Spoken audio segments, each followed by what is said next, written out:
Chapter 2056. Songhauern was also a little busy these few days. As the World Extraordinary Association had already been established, the establishment of a branch in the Kelowna region had also been put on the agenda. This time, the member states of the Transcendent Association, especially the members of the Board of Directors, had to set up the association's branches in their respective regions as soon as the meeting ended. At this moment, the Kelowna Tao sect was quarreling with the Demon Race Alliance because of the branch. Of course, as this was the city of exclusion, they couldn't start a fight. Even if they were impatient, they couldn't start a fight. At most, they could only spit, curse, take off their shoes, and throw things like that. And this would probably continue for a period of time. As the Extraordinary Conference had temporarily decided to divide the surrounding 300 kilometers of the city of exclusion into the Demon Race's autonomous zone, the Tao Sect Association seemed to be determined to get the branch this time. Little song. What do you think we can do to make these Demon Race members give up on the election of the branch's head? This time, the few big shots in the Tao sect didn't directly participate. As for the Demon Race, they didn't directly participate. It was all their subordinates who were shouting. Songhauern was still a subordinate, so he could only follow along and shout. That's right, little song. Look at the power conference. Not many of these Demon Race members participated, and they were the ones who obtained the most pearls from our Tao sect. What right do they have to come and take the peaches now? What gave Songhauern a headache was that Tao demons were born to be enemies. No matter what it was, as long as they encountered the Demon Race, the Tao sect's hot-blooded warriors would fight for it. It was the same for the Demon Race.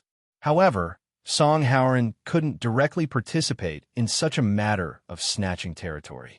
Even though he was already the secretary of the Tao Sect Association and was quite capable, he was only able to mobilize some of the Tao Sect Association's forces for now.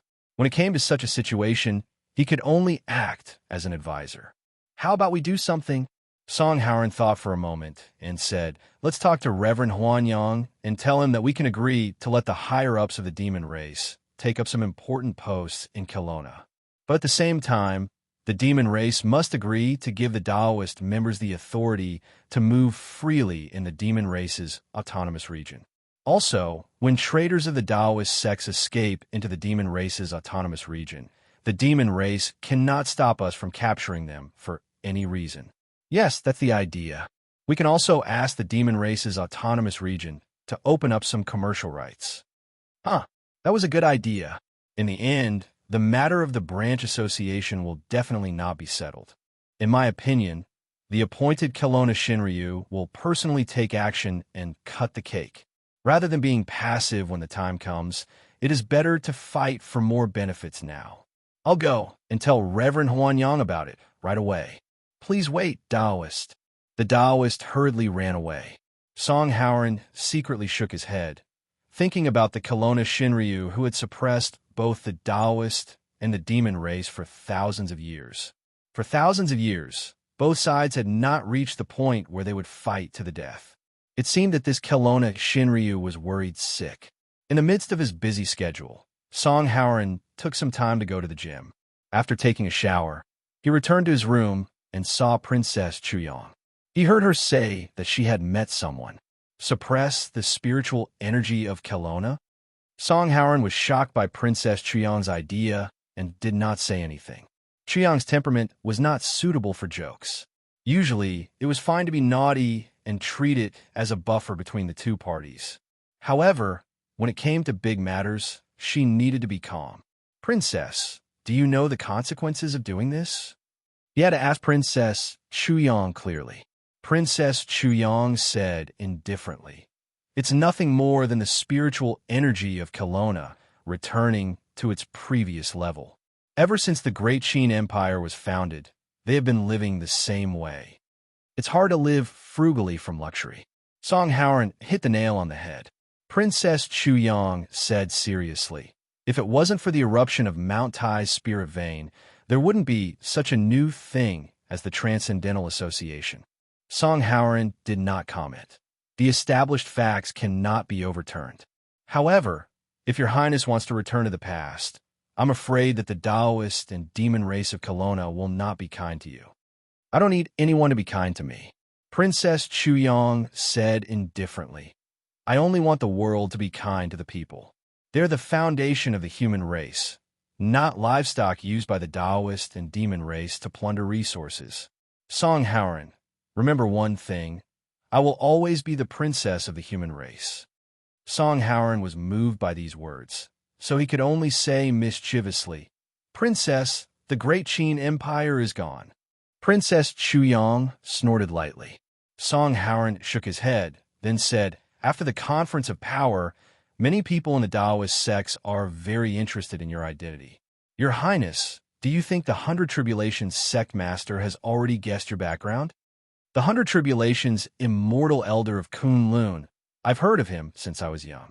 Princess Chuyong shook her head. And I'm just a dispensable princess of the Great Qin. The 100 Tribulations immortal elder might not care. Let's leave this matter to fate. I have something to do. Song Howren suddenly said at this time. I won't accompany you, Your Highness. If you have something to say, inform the waiter outside. Princess Chuyong didn't say anything, nor did she watch Song Howren leave. She continued to look out of the window. From here, she could vaguely see the exaggerated landscape of the Song Dynasty Hotel. It seemed that she could vaguely see a figure squatting in a small corner of the hotel's garden. This is the imperial edict that my father used all the necromancers in the world and spent 10 years to develop. You can read it? When can I go out? As soon as he returned to the office, the young master of the Song family was immediately pulled by his ear and roared fiercely. Didn't you go out? Song Howren successfully rescued his ear from the evil hand and gently rubbed it. Look, from your room to my office, there are several floors and several corridors in between, hundreds of meters. Song Howren, ignoring Song Ying's roar, Song Howren said unyieldingly, There's still one more person who wants to harm you outside. As long as we haven't found this person and the mastermind behind him, you can't leave the bodyguard's line of sight. You can't even take half a step out of the hotel. If you continue to mess around, when the old man comes, I won't take care of you. Song Ying was about to take off her shoes, but she was stunned when she heard this. Grandpa is coming? Didn't he just go back to South America not long ago? Something happened. I don't say it now, but you will probably know it soon. Song Howren nodded, and then his face darkened. Do you remember that something happened in the hospital after you and Luochio came back from Tushinese Manor? Song Ying frowned. You mean the strange virus that turned people into zombies? Weren't all the infected people killed at that time, and all the corpses were burned? Song Howren said, Not all of them. There was still one infected person left behind. At that time, it was Mr. Blind who wanted to participate. We hope to be able to study the infected person's condition. However, Mr. Blind has been missing ever since he returned to China with us last year. That infected person could only be sealed in ice in the basement of one of our medical research institutes. Originally, everything was peaceful, but recently, the research institute was attacked. The attacker is suspected to be a superhuman. Many of the warriors in our village died, and the research institute was blown up. When we were cleaning up, we discovered that the infected person who was sealed up had disappeared. A superhuman attacked our research institute. Song Ying had already sat down. Could it be because of the infected person? Song Howren shook his head and said, That shouldn't be the case. According to the old man's analysis, this should be the work of our Song family's rivals over there who hired a superhuman. It's a business matter. It's just that no one expected there to be an infected person in the basement of the research institute. What happened after that? Song Ying thought for a moment and said, Grandpa, could your return this time be related to the disappearance of the infected person? Song Howren nodded. I'm afraid that the infected person has already spread that terrifying virus. Recently, the local authorities have secretly sealed off several streets. If it can be contained, it'll be fine. But if it can't be contained and erupts, the consequences will be too serious. I've already suggested to the old man to evacuate, so we might as well evacuate everyone in the village as well. The old man has already agreed to it. In any case, the few plots of land I bought previously have already been approved, so we can settle them down now. Song Ying frowned and said, This matter isn't it a little unkind? No matter what, if the infected person hadn't back then, the situation wouldn't be like this now, right? Song Howard smiled bitterly and said, something that shouldn't have happened has happened. If we pursue the matter now, where are we going to find Mr. Blind? Or should we ask the old man to step forward and take responsibility for this matter? Or you, or me? Song Ing remained silent. She was a little speechless. She even felt a faint stabbing pain in her head when Song Howard said that the infected person might have already infected several streets. Some images suddenly flashed through her mind. On the dilapidated streets, corpse-like creatures were wandering around. There were bullet marks and burning flames everywhere. The city had already fallen. She seemed to have seen something similar before.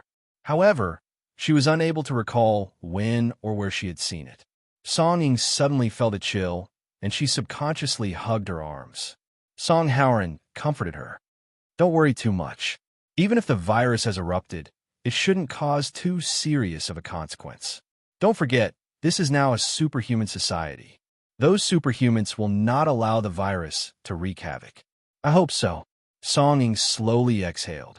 She looked at Song Howard and said softly, I'll go back to my room first. I'm a little tired. She was really tired. After those images flashed through her eyes, she felt as though all her strength had been sucked out. Song Ying had never felt so weak before. A biting incident occurred in the small town. Biohazard crisis? Survival in the apocalypse? Loss of humanity? Or the local gang has announced that they will take over the incompetent government. They appeal to the public not to go out on the streets if there is no urgent matter. The messenger of the Baki Church has announced that they will open their church to help the affected people. Well, it's cute that there is no news from the Transcendent Association. The New World Alliance hasn't started any big news yet. Humans can't control themselves anymore. Is there going to be a doomsday crisis? In the departure hall, Madame Run was holding her phone and eating popcorn like crazy. She was here to send them off today. At this moment, Luochio and Yu Yi were checking in, so Madame Run was playing with herself. After sending them through the security check, she would return to the magazine office to work. What crisis? Boss Luo's voice suddenly sounded. Madame Run raised her head and looked at Boss Luo behind her. She was not afraid that her neck would break. Look, it's a big movie. She raised her phone. Luochio glanced at it casually. The servant girl beside him also glanced at it at this time. You two are fine at home. Why are you going out? Madame Rin nagged at this time. It's too dangerous outside. The servant girl apologized. It's all my fault. If it wasn't for the fact that I have to go back personally because of some family matters, Madame Rin like this. At this time, she touched the servant girl's little hand and said, Hey, I just feel that it's too dangerous outside. I'm afraid that something will happen to the two of you. Don't think that I'm speaking human words. Bah, don't take it seriously. We'll come back immediately after we're done with our business, the servant girl said softly. At this time, Madame Rin joked. Speaking of which, this kid said that you were in a hurry to go back to deal with some family matters? I still don't know what happened. Don't tell me you're going back to inherit the inheritance? The servant girl said, Well, an elder in the family passed away and left me an inheritance. I need to go back personally to deal with it. Is there really an inheritance? Madame Rin almost bit her tongue. How much is there? Not much, probably a few manors, an old castle, and some wineries and farms. The servant girl smiled slightly. There are some other things that will probably take a long time to deal with. So this time it may take a longer time. It doesn't matter. It doesn't matter how long it takes. Madame Run, whose eyes had turned into the shape of a dollar, directly pulled the two of them at this time and walked quickly to the security checkpoint. Damn, I'm rich. She knew that her future daughter-in-law was a rich woman, but she didn't expect her to be so rich. Previously, Madame Run was a little worried about the fortune teller that Xiaoxi said. How could she care about it now? She was even prepared to go to the welfare agency to find an obedient and cute boy to fulfill Xiaoxi's destiny if she really couldn't do it. Speaking of which, Madame Rin suddenly thought of a problem. Her son seemed to be fated to be with rich women. Let's not talk about the future daughter-in-law. Just the young lady of the Song dynasty seems to be interested in this kid. In addition, She and the young lady of the Zhang family were classmates, and they were the only two classmates in the whole class. This kid's father is obviously a tough guy. Why does this kid seem to be crooked? He seems to be born to live off a woman.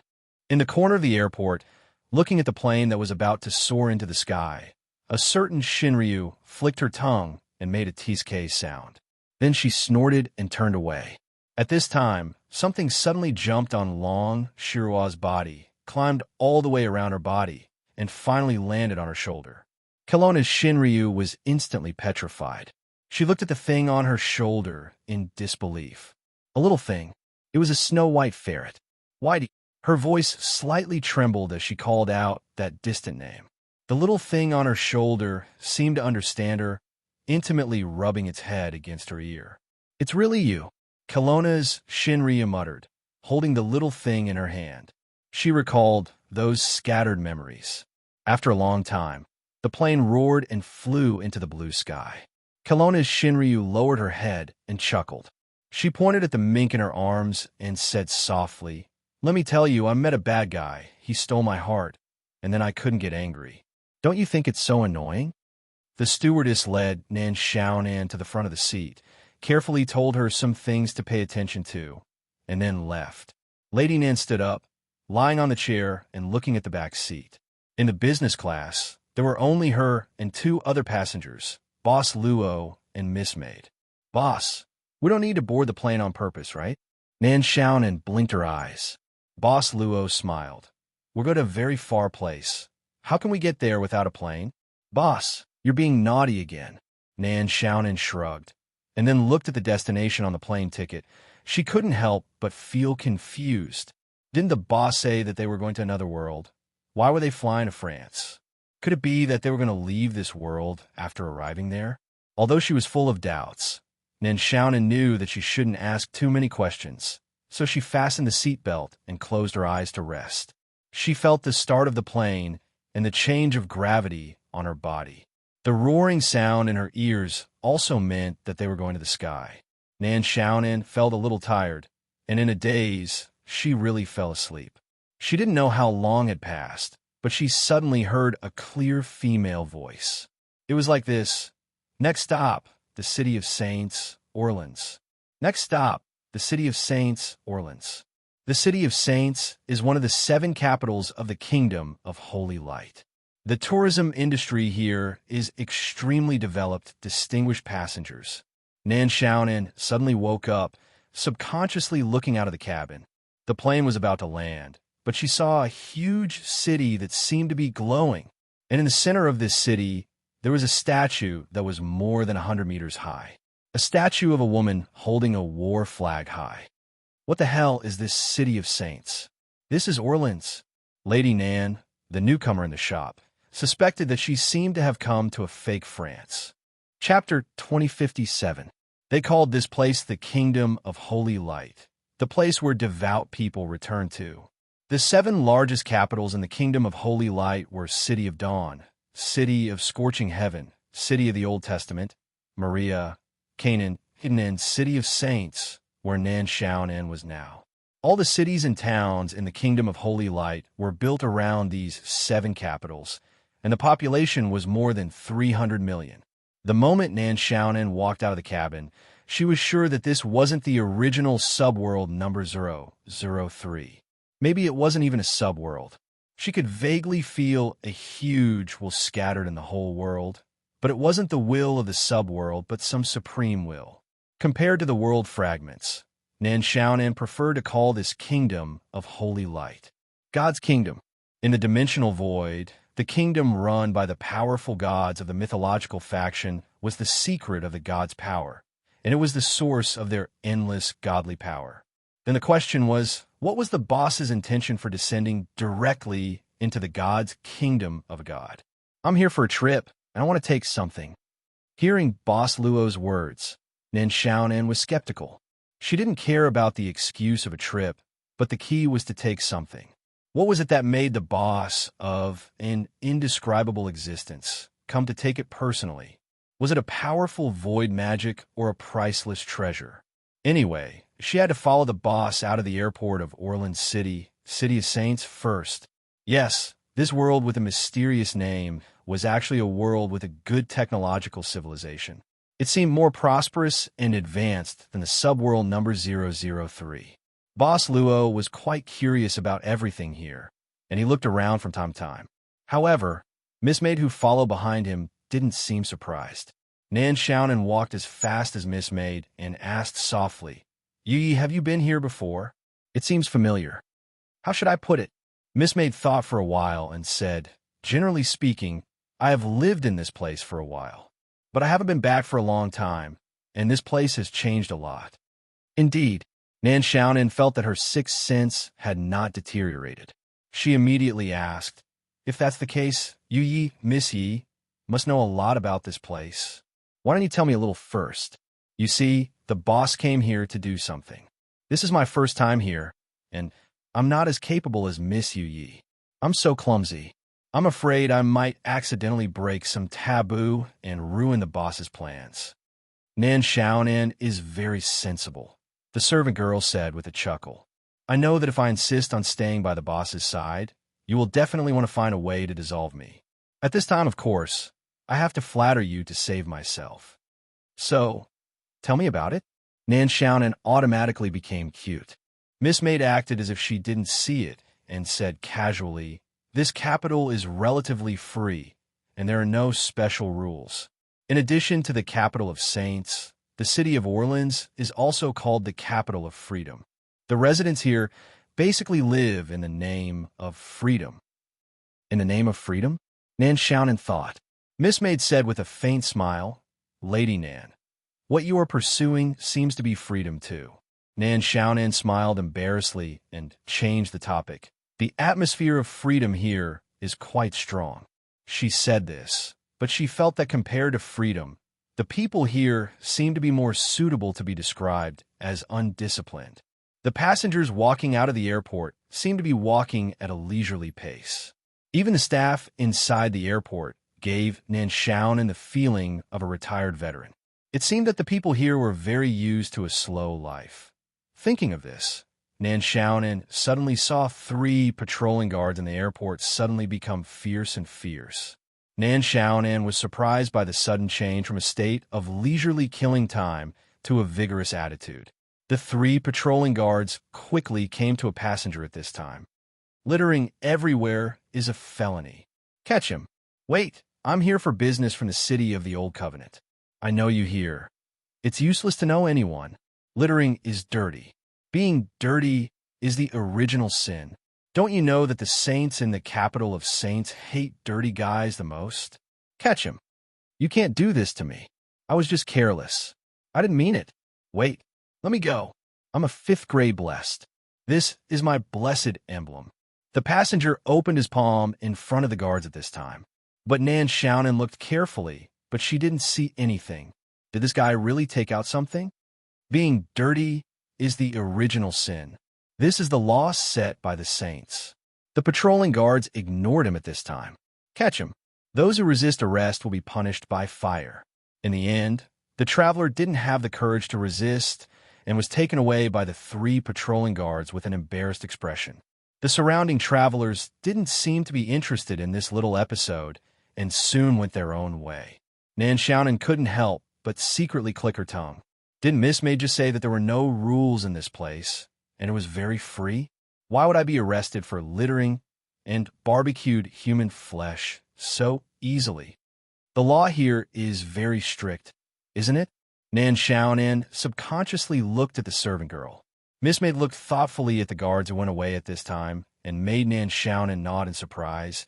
"Indeed, it's a little harsh, and the saints— By the way, I just heard these guards say that the saints—" "Who is the saints?" Nan Xiaonan asked in a low voice. "It sounds like the lawmaker of this capital, like a ruler." About these questions, I think Nan Xiaonan can find the answer from this book. Miss Maid opened her palm at this time, and a book as thick as a brick fell into Nan Xiaonan's hand. She looked down at the cover of the book, Traveler's Guide to the City of Freedom. She looked at the author's name under the title of the book, Jean Dark. Jean, sounds like a woman's name? Nan Xiaonan subconsciously frowned, and there were more and more question marks in her mind. But Miss Maid and the boss had already gone far. She had to put the book away and hurriedly follow them. Walking out of the airport, the statue of a woman holding the war flag in Ornean was even more eye-catching. Nan Xiaonan could vaguely feel that the statue gathered a lot of the will of this world. She even had a feeling that she didn't dare to look directly at it for too long. There are sightseeing tour buses here. Boss Luo's eyes lit up at this time. Looking at the row of tour buses parked at the side, he smiled and said, "I like this kind of facility. Do you have the currency here? Use this." Miss Maid stretched out her hand and handed out a translucent card that seemed to be made of crystal. "It should be enough to spend here." Boss Luo looked at the crystal card in his hand curiously. "This is the way to pay the bill here? There seems to be some strange power here." Miss Maid said, "It's the power of will, also known as the power of prayer. The residents of the holy light world can generate the power of will through devout prayer. The more devout a person is, the more power of will be generated in a single prayer. In addition, the power of will is the universal currency in the entire holy light world. Of course, there will be their own currency for settlement among the 7 capitals, but the power of will is more circulating." Nan Xiaonan widened her eyes. "You could get the power of will just by praying? Then why do people here still have to work?" Miss Maid glanced at Nan Xiaonan indifferently. "Because not working is the beginning of depravity. As a slacker, it's the sin of laziness of the 7 original sins of the holy light world. Only hardworking people would be loved by the gods. Getting rich through hard work is one of the ways to improve the level of God's favored." Beep. Boss Luo and the other 2 had already swiped their cards and boarded the bus. They sat on the upper level of the tour bus. At this time, there were only 3 of them on the upper level. There seemed to be quite few passengers who chose to take the tour bus. After finding a seat, Nan Xiaonan thought for a while and said, "By the way, the passenger who was caught just now also mentioned the gods favored. What's the gods favored? If the power of will generated by a single prayer reaches 1,000, that person is the gods favored," Miss Maid said indifferently. "And if a single prayer reaches 3,000 power of will, that person could be promoted to the 5th class gods favored. Starting from the 5th class, the higher the gods favored can generate more power of will. What does it mean to be gods favored? Social status, and so on? Privileges, and so on? Some of them. For example, to travel between the 7 capitals, one needs to be a god's favored." The servant girl thought for a moment and said, "The city of freedom is the only one that doesn't require one to be a god's chosen to walk around. As for Eden, one of the 7 capitals, one needs to be a god's chosen to walk freely. The other 7 capitals also have different rules. This world of holy light always feels." Nan Xiaonan frowned and said subconsciously, "It's very institutionalized, and the ranks are very clear." Miss Maid said indifferently, "Only a civilization with a system can go far. Without a system, there won't even be a civilization. For all living beings, norms mean stability." Nan Xiaonan agreed and nodded vigorously, like a little fangirl looking at her idol. "Here, here. You see, I said someone got on the bus. I didn't say anything wrong, right?" The voice came from the front. At this time, a girl was holding another boy's arm and running excitedly to the 2nd floor of the tour bus. The girl's voice was so loud that it naturally attracted the attention of Boss Luo and the other 2. The boy was pulled upside and walked forward. "Sorry to disturb you. We didn't mean to talk about you. It's just that it's our first time in the City of Saints, and we wanted to take the tour bus. But we waited for a long time, and there weren't enough people, so the bus didn't depart. My sister was so excited because you guys got on the bus." "Oh, can the bus depart with 5 people?" Boss Luo thought for a while and said. The boy said, "No, at least 3 people are needed to depart. 3 people in a group? This rule is quite good." Boss Luo smiled casually and looked at the boy. "There are a lot of empty seats here. Find a seat that you like and sit down. It seems that the bus is really about to depart." A slight tremor had begun to spread on the bus. The boy and girl hurriedly found a seat and sat down beside Boss Luo and the others. The girl was the lively type. As for the boy, He was more reserved, probably because he had to take care of his sister during the trip. "Hello, sir." The boy calmed down at this time and introduced himself. "My name is Dasher. This is my sister Remia. We are from Minnie's village in Bredoni Town under Orland City." Boss Luo also introduced them politely at this time. "Mr. Luo, are you from the city of the Old Covenant?" Dasher thought at this time and said, "This surname seems to be from the city of the Old Covenant. And this lady Nan too. We are travelers." Boss Luo smiled and said, "We don't have a fixed place to live. We are currently traveling." "That's great," Dasher said with envy. "Mr. Luo, you must be a very high god's favored to be able to travel all over the world. Remia and I, since we were young, the farthest place we have been to is the City of Saints." The boy Dasher was 16 years old, and the girl Remia was 15 years old. They were not old. Boss Luo asked curiously, "You are so far away from home. Are the elders at home okay?" "It's okay." Dasher smiled and said, "My parents won't disagree. After all, we didn't come to the City of Saints to travel, but to enter the school." "Enter the school?" "Yes," Dasher said with a little pride. "Before the new year, Remia passed the Saint selection ceremony. I was a little worse, but I barely passed the God's favored ceremony, just enough to meet the requirements of entering the school." Nan Xiaonan learned a new term. This time she didn't ask, but quietly opened the City of Freedom Traveler's Guide in her hand. "Saint selection ceremony?" Miss Maid smiled and said, "It's the City of Freedom Academy in Orland City, right?" "Yes." Dasher nodded. "Remia passed the Saint selection ceremony. She will definitely graduate in the future and become a candidate for Saint Girl. As for me, if I can become a member of the Saint Guard after graduation, it will be good enough." Miss Maid suddenly said, "Is it necessary for the Saint of the City of Freedom to choose Saint Girl? That saint probably left the Holy Light Kingdom long ago, right?" Hearing this, Dasher's expression changed drastically. As for Remia, her eyes widened, and she hurriedly said, "Big sister, you can't say that. Why isn't the saint here? I heard the saint's voice in the saint selection ceremony." Dasher looked around in horror and found that they were on the sightseeing bus, and the bus had already reached the highway. He heaved a sigh of relief and said, "Fortunately, there are no masters of the Freedom Knight Legion nearby. Otherwise, if I were caught, I would be burned at the stake. Big brother, big sister, you can't be disrespectful to the saint." "You really heard the saint's voice in the saint selection ceremony?" Miss Maid frowned slightly. "Yes." Remia nodded. "I came to the City of Saints under the guidance of the saint."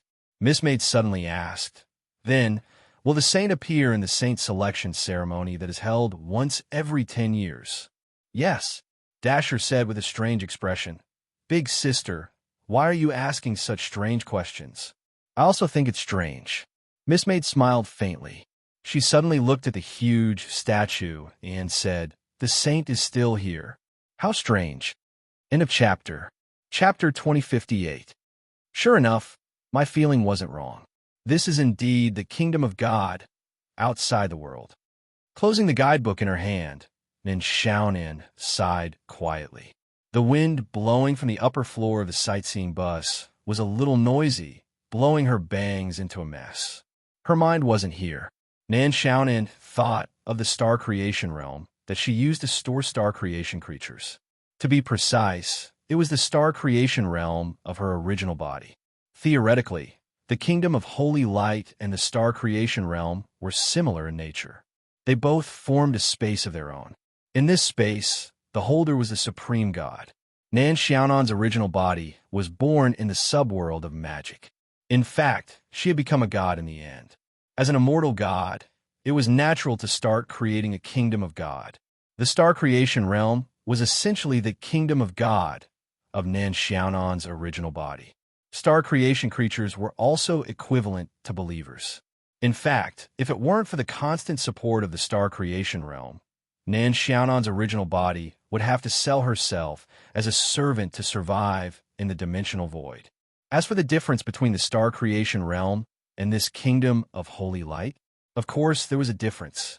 The difference was that the star creation realm was as big as a small town at most, while the Kingdom of Holy Light was a whole continent with 7 capitals, countless towns, and hundreds of millions of permanent residents. But the most important thing is Nan Xiaonan's expression became dignified at this time. The most important thing was that she saw such a sentence in the guidebook given by Miss Maid. After all, the Kingdom of Holy Light is just a part of heaven. That's all. I didn't write anything after that. The author just substituted ellipses. Who knows what Jean, the author of the book, was thinking? But heaven? Is it referring to the heaven that has a huge legendary power in the infinite worlds and is one of the giants in the dimensional void that is well known even to people like me? However, at this moment, the boss and Da Sun and Remia were talking quite happily. Nan Xiaonan didn't dare to disturb them.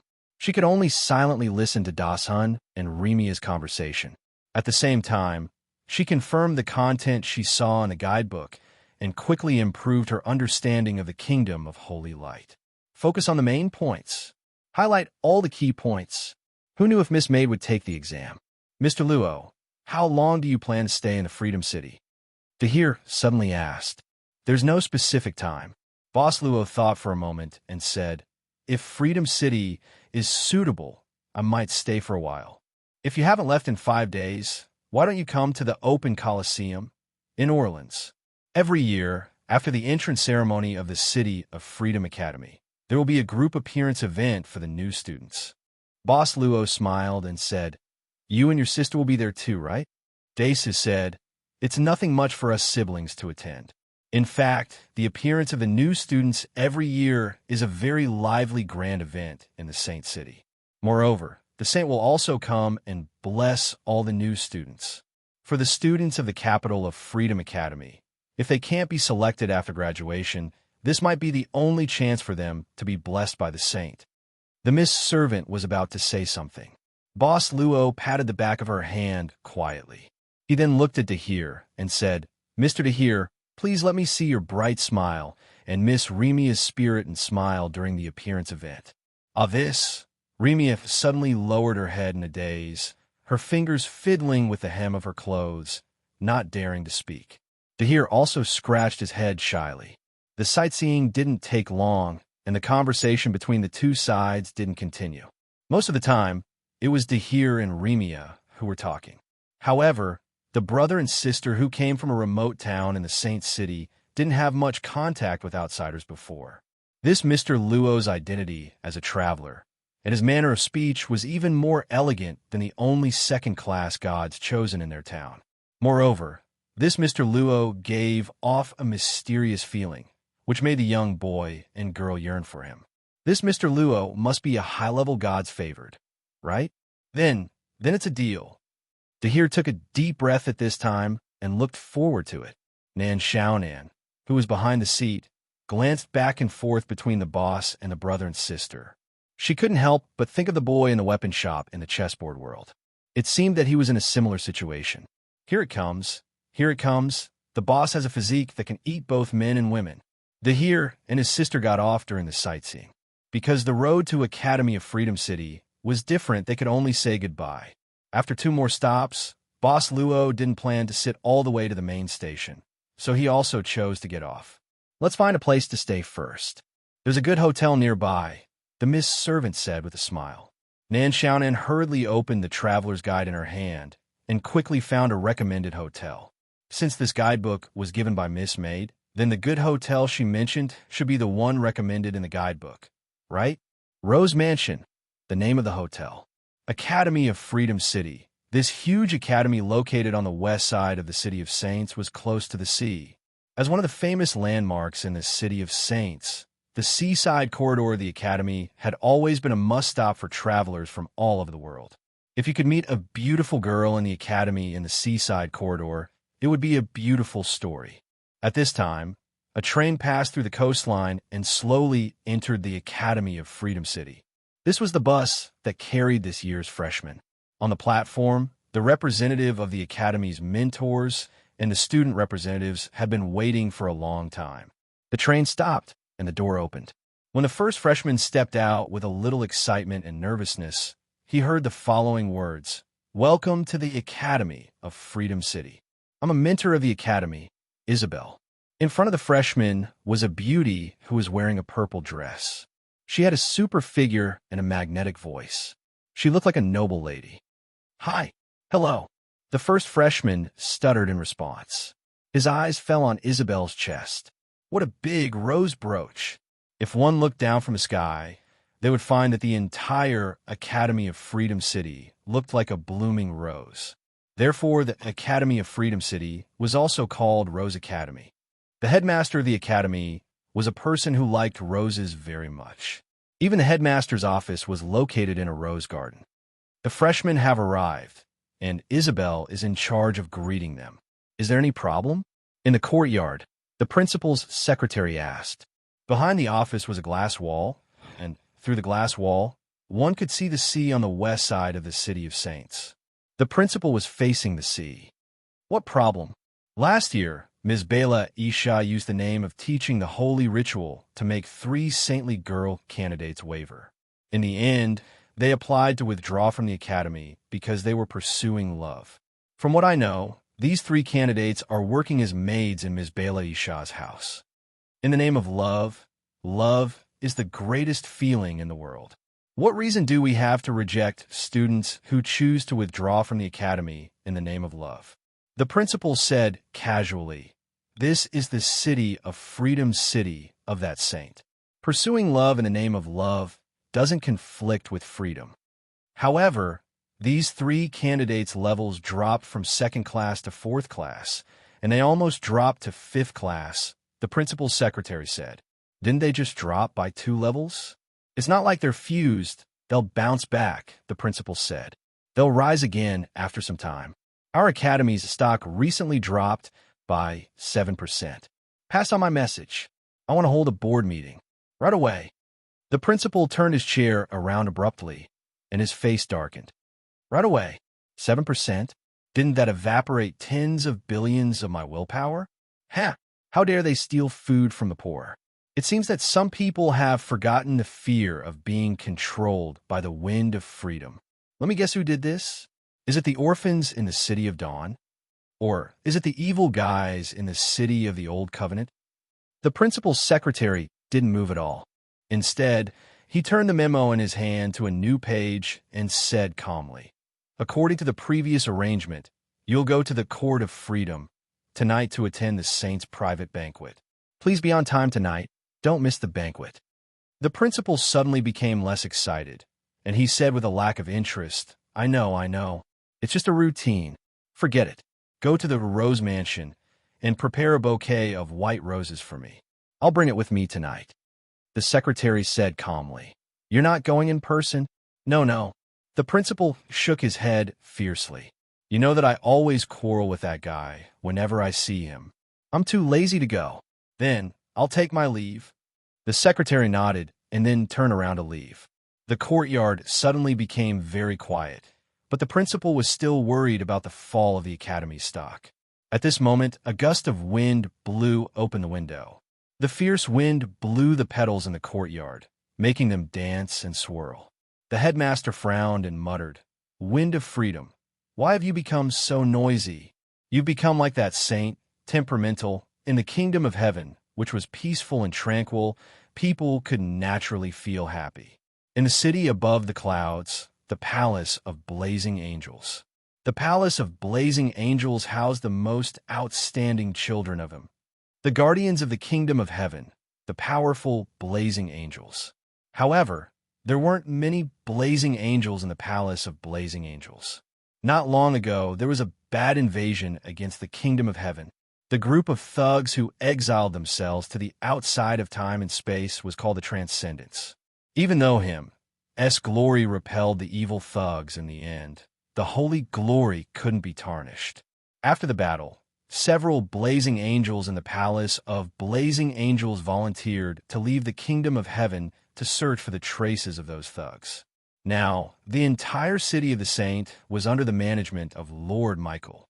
Since the kingdom of heaven was invaded, Lord Michael temporarily stopped spreading the glory of the Lord to more worlds and returned to the kingdom of heaven with his angel army.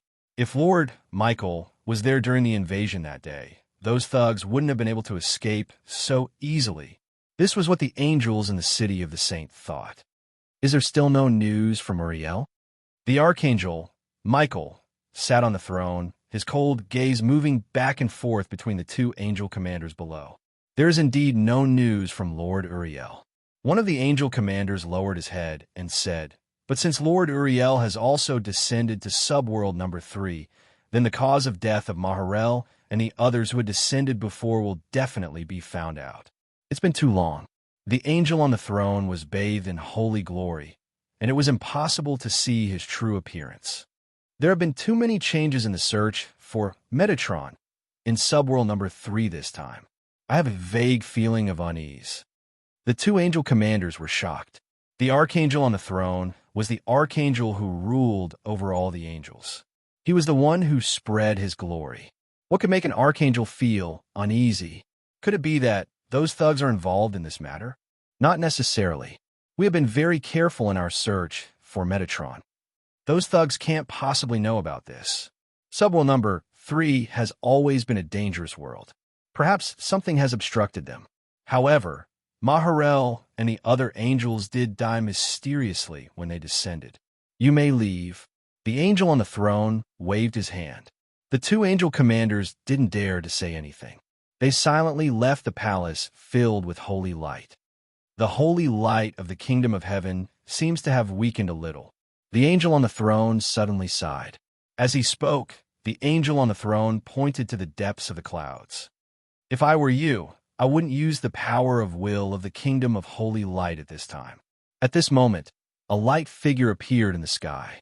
It was dressed in rough clothes and was so beautiful that it was difficult to distinguish its gender. It was the other seraph in the seraph palace, Raphael.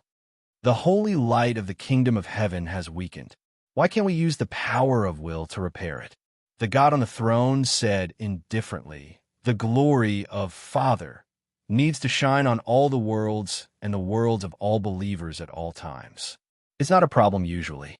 Angel Raphael shook his head gently and said, "But not now. Have you forgotten? That time is coming soon." Once the number was not enough, could it be that this time he would have to do the same as before and send her out? But this time, who can we send out? The angel on the throne was silent. After a long time, the holy light of the seraph palace seemed to have dimmed a little. The angel on the throne suddenly said, "I want to enter the kingdom of holy light once." Chapter 2059. There was such a place in the bustling city. It was hidden among the tall buildings, as if it was isolated from the entire city. It was very quiet. This was not something that could be achieved through any kind of magic. It was purely a matter of the ingenious use of space when it was designed. The mottled walls, the fragmented sunlight, and the cool air. This was the hotel recommended by the guidebook, Rose Mansion. It was strange. The Rose Mansion was actually not small, but it gave people the feeling that they would miss the bustling streets if they were not careful. A maid with bangs almost covering her eyes was holding a broom and leaning against the stairs in front of the door. She seemed to have fallen asleep. The signboard of the mansion looked quite old. Traces of being bitten by insects could be vaguely seen. "Hello." At this time, Nan Xiaonan directly walked to the front of the dozing maid and called out. The reason why she took the initiative was that her status was the lowest. Although Miss Yi always called herself a maid, Nan Xiaonan did not believe this nonsense at all. This maid was clearly the bad type. However, the dozing maid in front of the door did not seem to hear the call. Nan Xiaonan had to gently pat her shoulder, but she did not expect that with just a gentle pat, the maid would directly fall down the stairs. Nan Xiaonan. When did I become so powerful?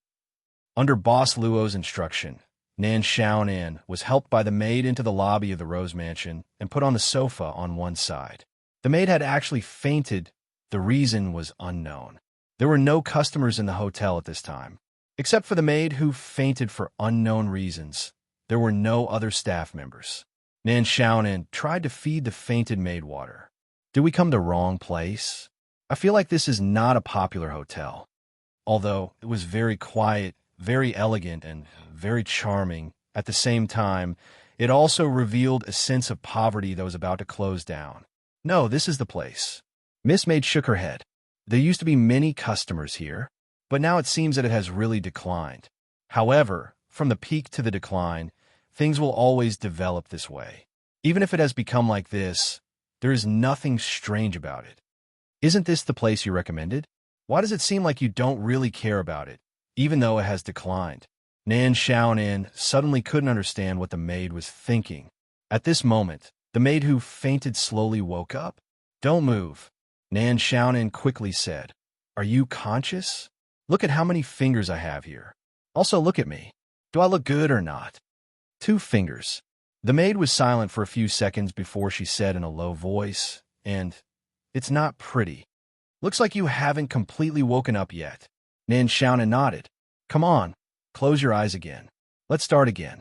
How many fingers are there? Who are you?" The maid turned her face and looked at Boss Luo and Miss Maid behind Nan Xiaonan with a trace of doubt. Then she seemed to think of something and her expression changed. She said with a helpless voice, "Boss didn't come back today. You may have come in vain." "Boss didn't come back, so the door won't open," Boss Luo said indifferently. "We plan to stay here for the night. It seems that we have to find another place." "Stay here for the night?" The maid instantly screamed and pushed Nan Xiaonan away.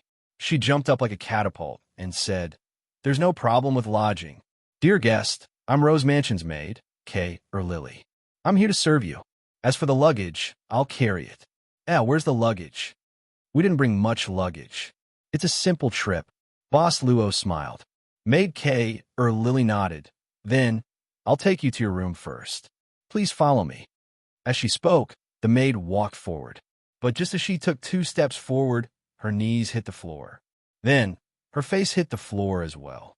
A person's facial features were undoubtedly 3-dimensional. Therefore, Nan Xiaonan subconsciously pinched her nose at this time and secretly said, "So painful. Are you okay?" Nan Xiaonan hurried to help her. He saw that the maid of the mansion appeared weak and powerless even with help. "No, nothing." Kate or Lily forced a smile. "I just didn't eat for 4 days. Boss, I just checked the kitchen. This is the only thing that looks edible." Nan Xiaonan pinched her nose and took out a clay pot. "Pickles. There's pickles." Kate or Lily exclaimed in amazement. "Is this the kitchen of your mansion?" Nan Xiaonan couldn't help complaining. "I actually heard the sound of happiness." Kate or Lily nodded solemnly. "Pickles go well with rice. We can eat a lot of rice. But there's no rice. Rice I want to eat. How poor is your hotel?" Nan Xiaonan couldn't help sighing. "How can we stay if there's nothing? I just checked. The lights here can't be turned on. Is there no water or electricity?" Kate or Lily sat on the sofa with a pitiful look, stammering, "Water. Yes, boss collected water from the sprinkler pipe outside." Nan Xiaonan rolled her eyes. Looking at the boss and the future lady boss, Miss Maid, she lowered her voice and said, "Boss, why don't we find another restaurant? The environment here is good." Boss Luo smiled faintly. "The food problem is easy to solve. Please buy some food back." Boss Luo handed the crystal card given by the maid to Nan Xiaonan. "Also buy Miss K or Lily's food. When I came up, I saw a bakery and smelled the aroma of bread. It should be freshly baked bread. Also buy some bottles of milk. Miss K or Lily hasn't eaten for a few days. Drinking some milk will be better for her stomach." Little Nan scum. When they went out, Nan Xiaonan clearly saw the maid, Kay or Lily, swallowing her saliva. She rolled her eyes again. However, this boss of his was indeed very friendly to everyone. At least it was better than looking at people with their chin, no matter who they looked at. "It seems that no one has stayed here for a while, right?" Luochio's voice quietly sounded. Lily stuttered. Recently, there have been fewer customers than the price." Boss Luo's finger lightly scratched the back of the tea table. There was no dust on it after rubbing his finger. Miss K or Lily is very serious about her work. "Yes." The maid nodded embarrassedly. "Is there any problem with the business here?" Boss Luo asked casually. "I heard that this should be a popular hotel. There is a special introduction in the Traveler's Guide." Kay or Lily was surprised. "Sir, how long ago did you read the Traveler's Guide?" "Ever since that incident. I don't think anyone would be willing to recommend Rose Mansion." Boss Luo said casually, "Maybe the version of the guide is a bit old." We don't live here, so the information about the free city is a bit outdated. That incident, what do you mean? It's not a secret. Kate or Lily shook her head and said, you can ask around. Kate or Lily began to talk about the rapid decline of Rose Mansion's business. Fallen? In the bakery, Nan Shaunen was showing off her rare cuteness while chatting with the big-nosed Annie. Yes. The big-nosed Annie stuffed a few more pieces of freshly baked bread into the bag as she said, several guests have dropped in divine favor level because they stayed at Rose Mansion. One of them was a level 3 God's Chosen One, but now he has fallen to the level of an ordinary God's Chosen One. Don't you know? It was very sensational at that time. Nan Shaunen took out the extra bread that the big-nosed Annie stuffed in her bag and put it back on the shelf while shaking her head and said, we just came to the Saint City, so we don't know about this. Nan Shaunen found that the people here all like to call Orleans City as City of Saints, or Holy City of Orleans, or Holy City of Orleans for short, Holy City. Very few people would directly call it Free City. Only the boss and Miss Maid were like that. The big-nosed Annie continued to take out the bread that Nan Shaunen put into the bag and put it back. No wonder you don't know because you're an outsider. I think you must have read some travel guide or something, so you specially came here, right? But it's a pity that Rose Mansion has been greatly affected since the Fallen incident. At first, some people didn't believe it, but after more victims appeared one after another, no one was willing to stay in Rose Mansion anymore. Little girl, I advise you to find another place to stay. Nan Shaunen gave up on taking the bread out of the bag and asked with a frown, does living in the Rose Mansion make me a divine favored? That's not the case. The big-nosed Annie shook her head and said, but no matter what, it's the same for 1 out of few people and 1 out of 100 people. After all, with such a possibility, who would dare to stay there? Take me, for example. I've been praying since I was young, and now I'm barely an ordinary God's Chosen One. What if I accidentally fall below God's Chosen One? Nan Shaunen shook her head and said, in other words, this matter has never been proven. It's just a rumor that everyone spread? In any case, the sheriff of the Holy City came to investigate. Although he didn't find anything, the sheriff said that this mansion has some strange words and ordered Rose Mansion to suspend business and reorganize. If you didn't ask about this matter, I wouldn't even know that Rose Mansion is open for business again. I see. Nan Shaunen nodded and said, thank you. Let's pay the bill. If you keep stuffing, the bag will burst. The big-nosed Annie wasn't embarrassed at all. After chuckling, she reached out her hand to Nan Shaunen and gently touched her face. Then let's settle the bill. Thank you for the 337 Liberty coins. You can pay with willpower. The exchange rate today is 231. Nan Shaunen couldn't help but blink. She didn't see anything, but she felt that the big-nosed Annie's gesture wasn't meaningless. She couldn't help but think of the travelers she met at the airport who were arrested for littering. They seemed to have done something similar. Could it be that one could only do this after becoming a favored one? But there was no doubt that she wasn't a God's Chosen One and wasn't even a resident of this holy light kingdom. Nan Shaunen calmly took out her crystal card and indifferently said, use this to settle the bill. The big-nosed Andy was shocked. Crystal card with volition. Miss. No, respected Lord Petitioner, I didn't know you were. Oh, look at me, what have I done? The big-nosed Annie looked at the full bag on the counter with annoyance. Petitioner? Nan Shaunen found a new term. Our boss is a friend in the sheriff's office. It took a lot of effort to get the approval to reopen. Kate, Lily sighed. But although we can reopen, the customers dropped their favored 1 level.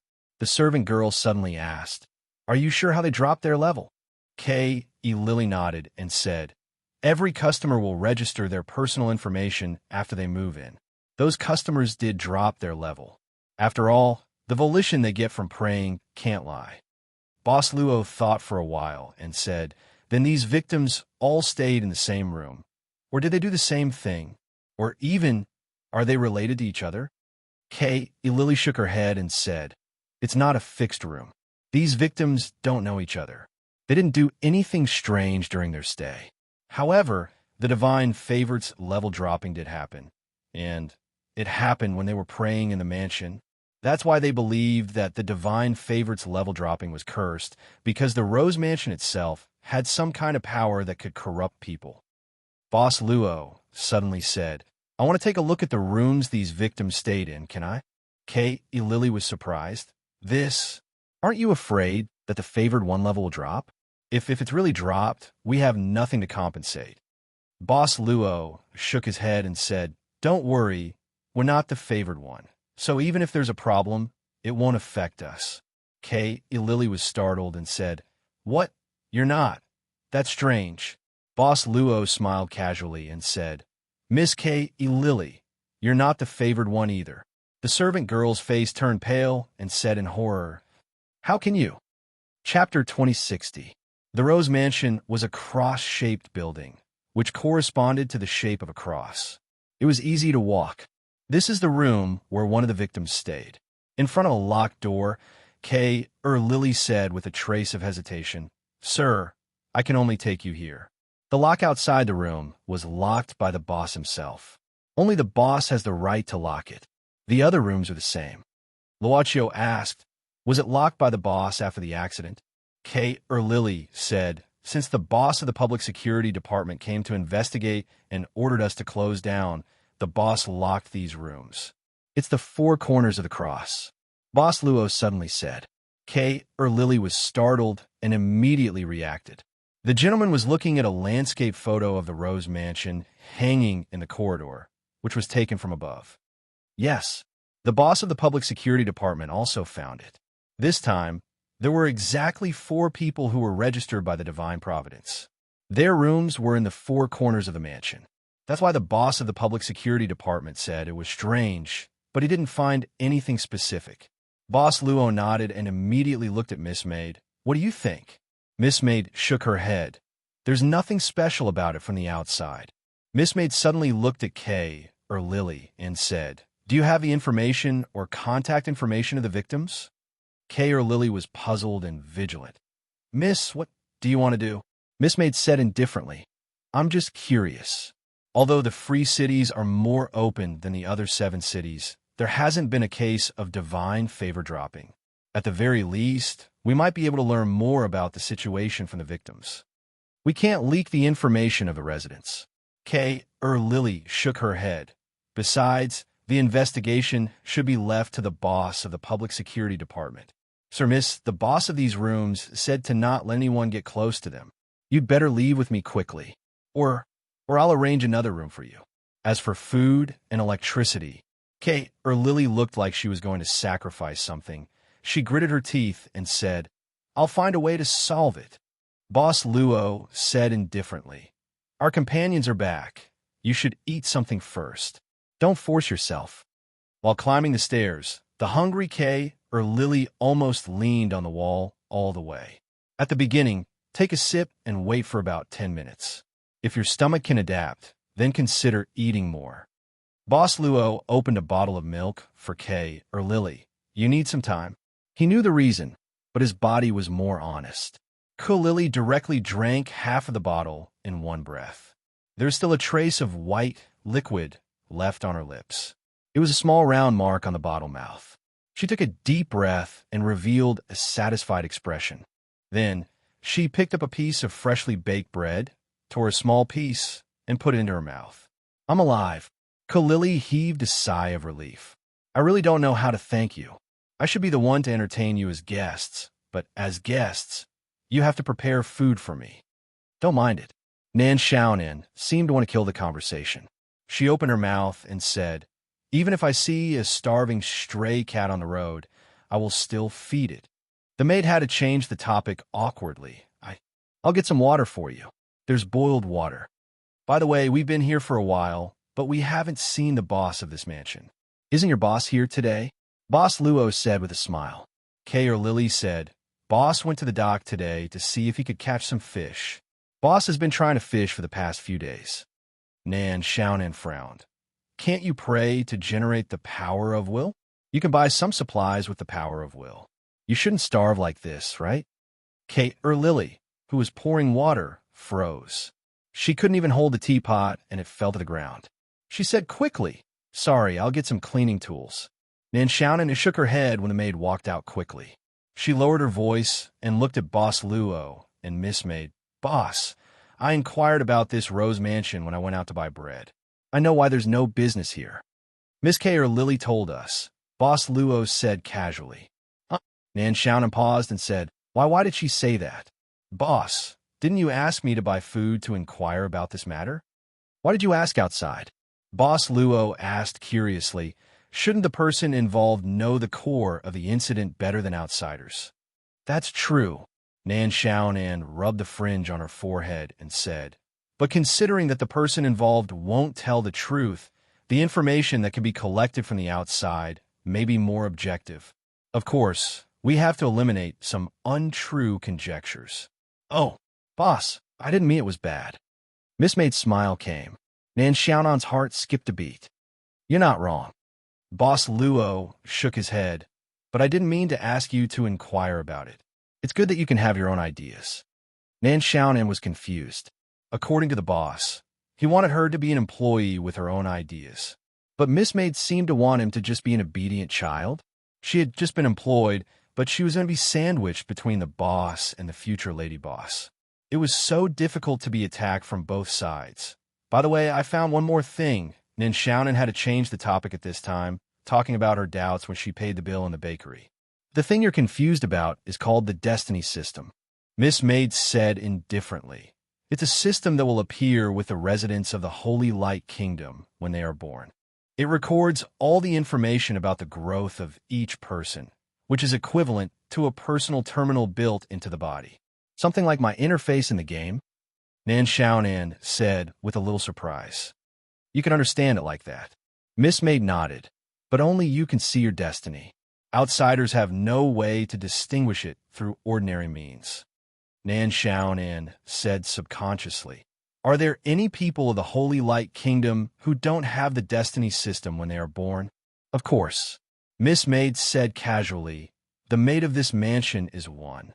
In addition, if you don't have destiny, you can't get willpower through prayer.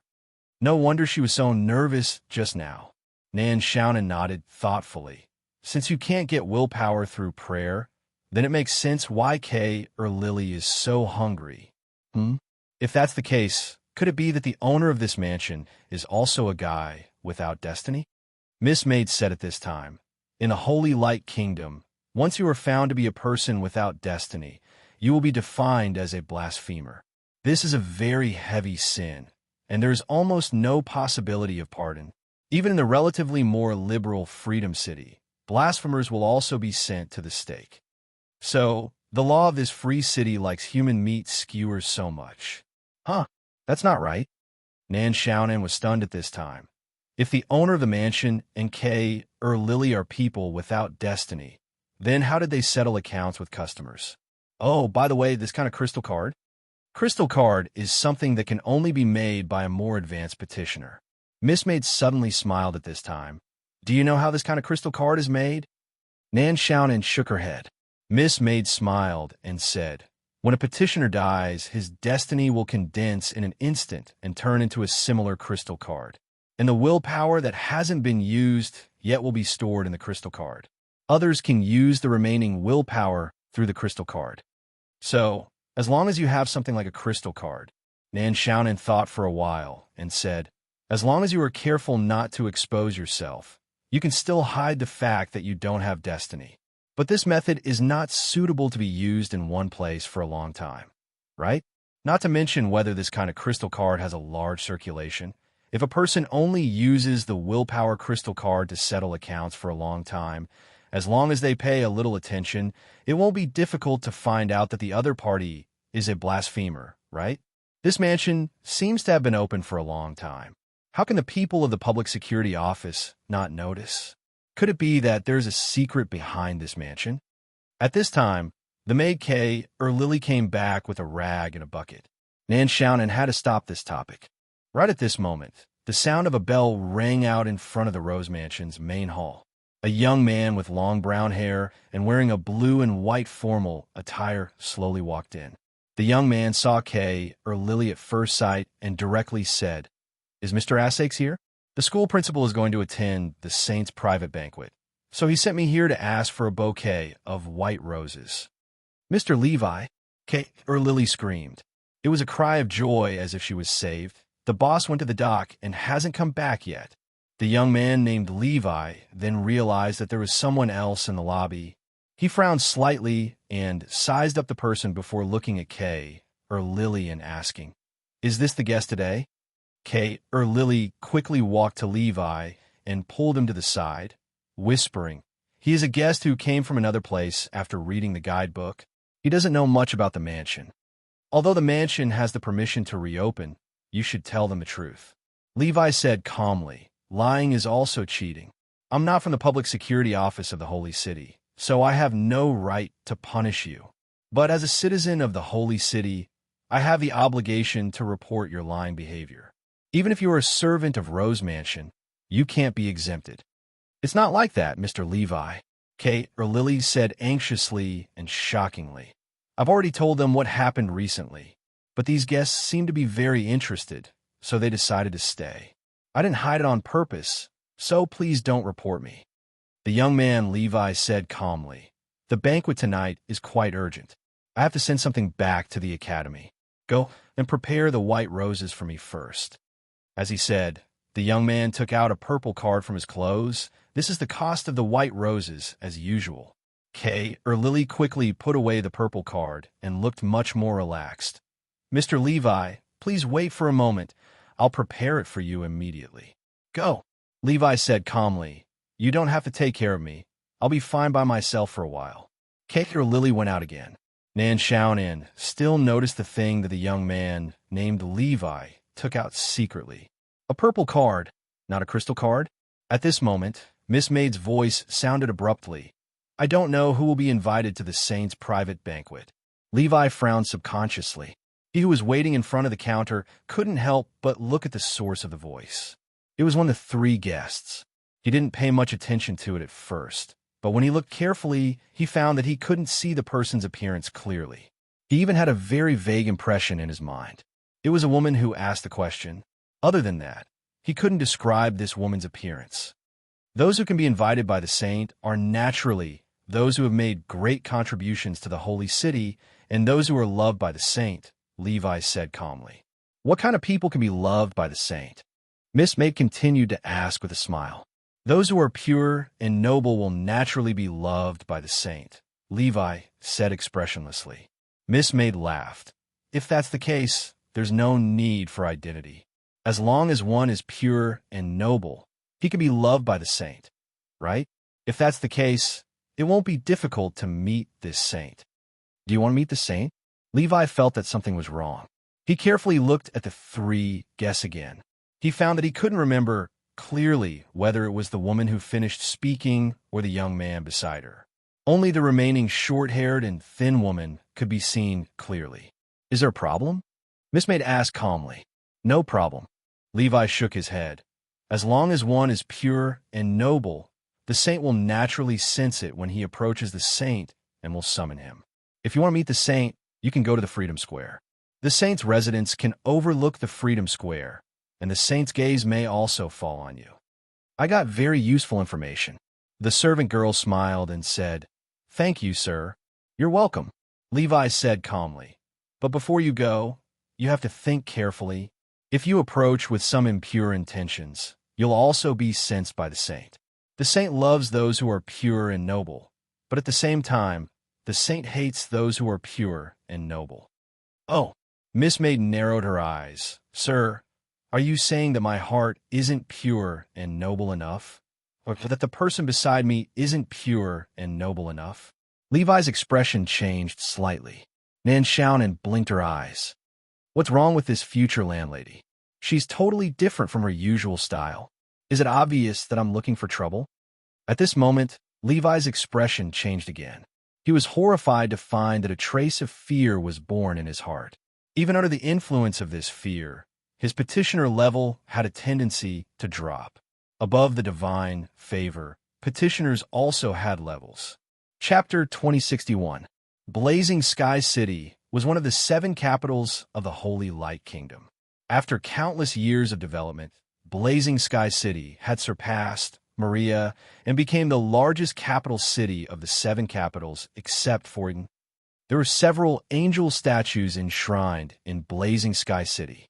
When an angel statue lit up, it meant that an angel had descended into Blazing Sky City. My lord, we've blocked the reaction of the descent. At this moment, in front of the tallest angel statue in Blazing Sky City, a beautiful woman whispered to a white-clothed young man in front of her. The white-clothed young man lightly nodded. He looked up at the angel statue in front of him, as if he was thinking about something. There was another handsome man in the same group as them. The white-clothed young man was the archangel who ruled over countless angels in the kingdom of heaven. The other man and woman were his subordinates. Even though they were just subordinates, they were still among the archangel's personal guards, and they had extremely high ranks among the angels. Angels didn't have genders, but they could transform into whatever they liked when they descended. The archangel had appeared in the form of a woman before. Ever since the archangel opened up the world to spread the holy light and fought in other mythological regions, the archangel rarely appeared in the form of a woman. Most of the time, they were in the form of a white-clothed young man. As a man, he was more powerful and aggressive. I don't understand why we need to block the reaction of the descent.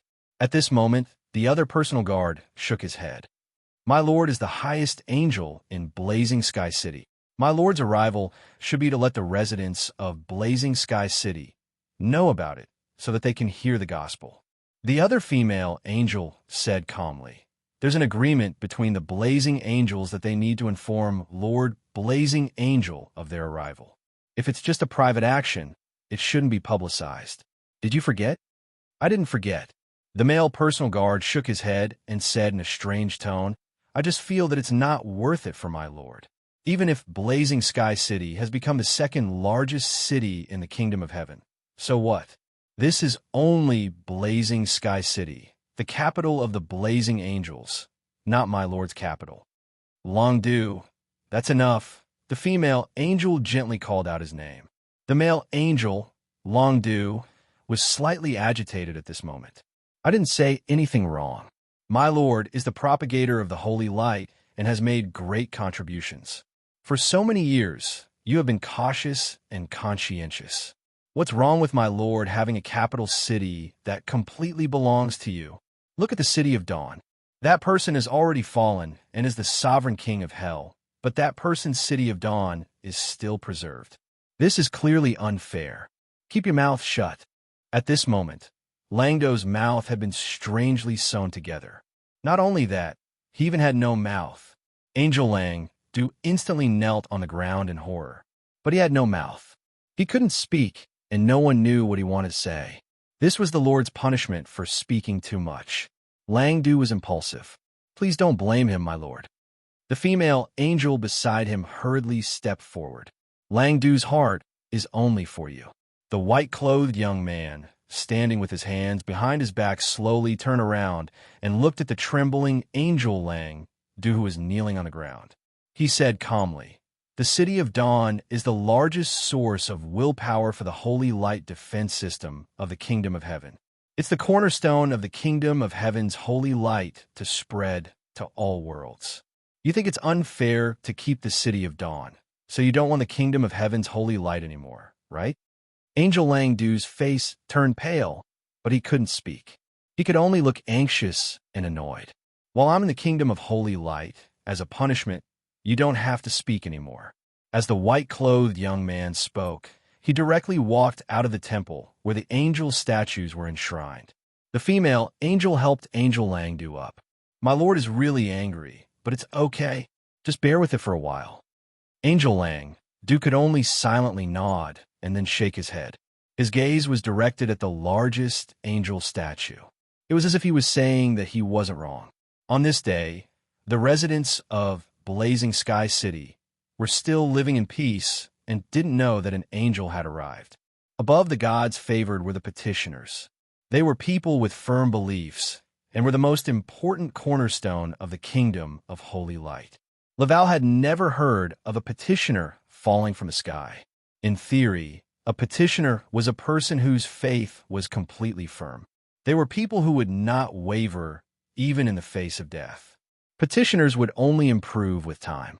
Once they became a petitioner, they would be in a positive state. Unless they fell. Once they fell, they would be nothing but filth, and the holy light of the holy city would purify them. However, a petitioner's level dropping had never happened before. Laval instantly thought of the strange incident that happened in Rose Mansion a while ago. The incident was centered around the dropping of the levels of several gods favored. Then, was his fall this time because of the strange phenomenon in Rose Mansion? Or was it because of his conversation with the woman in front of him? It was hard for Lavar to believe that his level would drop just because of a few words with a strange woman. However, if it was because of the strange incident in Rose Mansion, and it just happened during the conversation, Laval was more inclined to the logical explanation. After all, he was in Rose Mansion, where the strange incident happened, and the public security department still hadn't found out the reason for the drop of the gods favored. However, Laval was a petitioner with a higher level. Under his firm willpower, he quickly stopped falling. There were some losses, but the losses were small. However, even though the losses were small, it revealed a terrifying message. The level of petitioners would also drop. It seemed that the approval for Rose Mansion to be reopened was a bit hasty. Anyone can become a person with a noble heart. Laval calmed himself down and slowly said, God loves the world because God is willing to believe that the nature of humans is good. Miss Maid withdrew her gaze from Lavar and nodded. She smiled and said, Mister, you are really a devout person. But I don't know if you are devout to your saints or to God. Laval frowned and said, Saints are also the children of God. It doesn't matter who I am devout to. Miss Maid didn't say anything. She just picked up the teapot and poured water in front of Boss Luo. Mr. Laval, I've wrapped the white roses for you. At this moment, Kay Forehead Lily came back with a bouquet of flowers. Her face was full of smiles, but she seemed to feel that the atmosphere here was a bit strange. Did something happen here? Nothing. Laval shook his head and took the roses from Kay Forehead Lily's hands. He said calmly, Then I have to leave. If Mr. Asakes comes back, please say hello to him for me. Okay. Kay Forehead Lily nodded. When Laval left, he suddenly turned around and looked at the three people in the lounge. He looked at the woman who took the initiative to talk to him. Have we met somewhere before? It's the first time we met, Miss Maid said calmly. Laval nodded. There was still a trace of doubt in his eyes. He pushed open the door and left, but there was something in his heart that he didn't say. That was, he seemed to have a sense of familiarity and closeness with this woman. Mr. Laval is the secretary of the principal of the City of Freedom Academy. After Laval left, Kay Forehead Lily introduced him to Boss Luo and the other two people. The principal and our boss are friends, but they don't get along well. Anyway, the principal and Mr. Laval have given us a lot of help in various ways. Boss Luo didn't say anything. Nan Xiaonan was curious about Laval's identity, but since her boss didn't say anything, she didn't dare to say anything.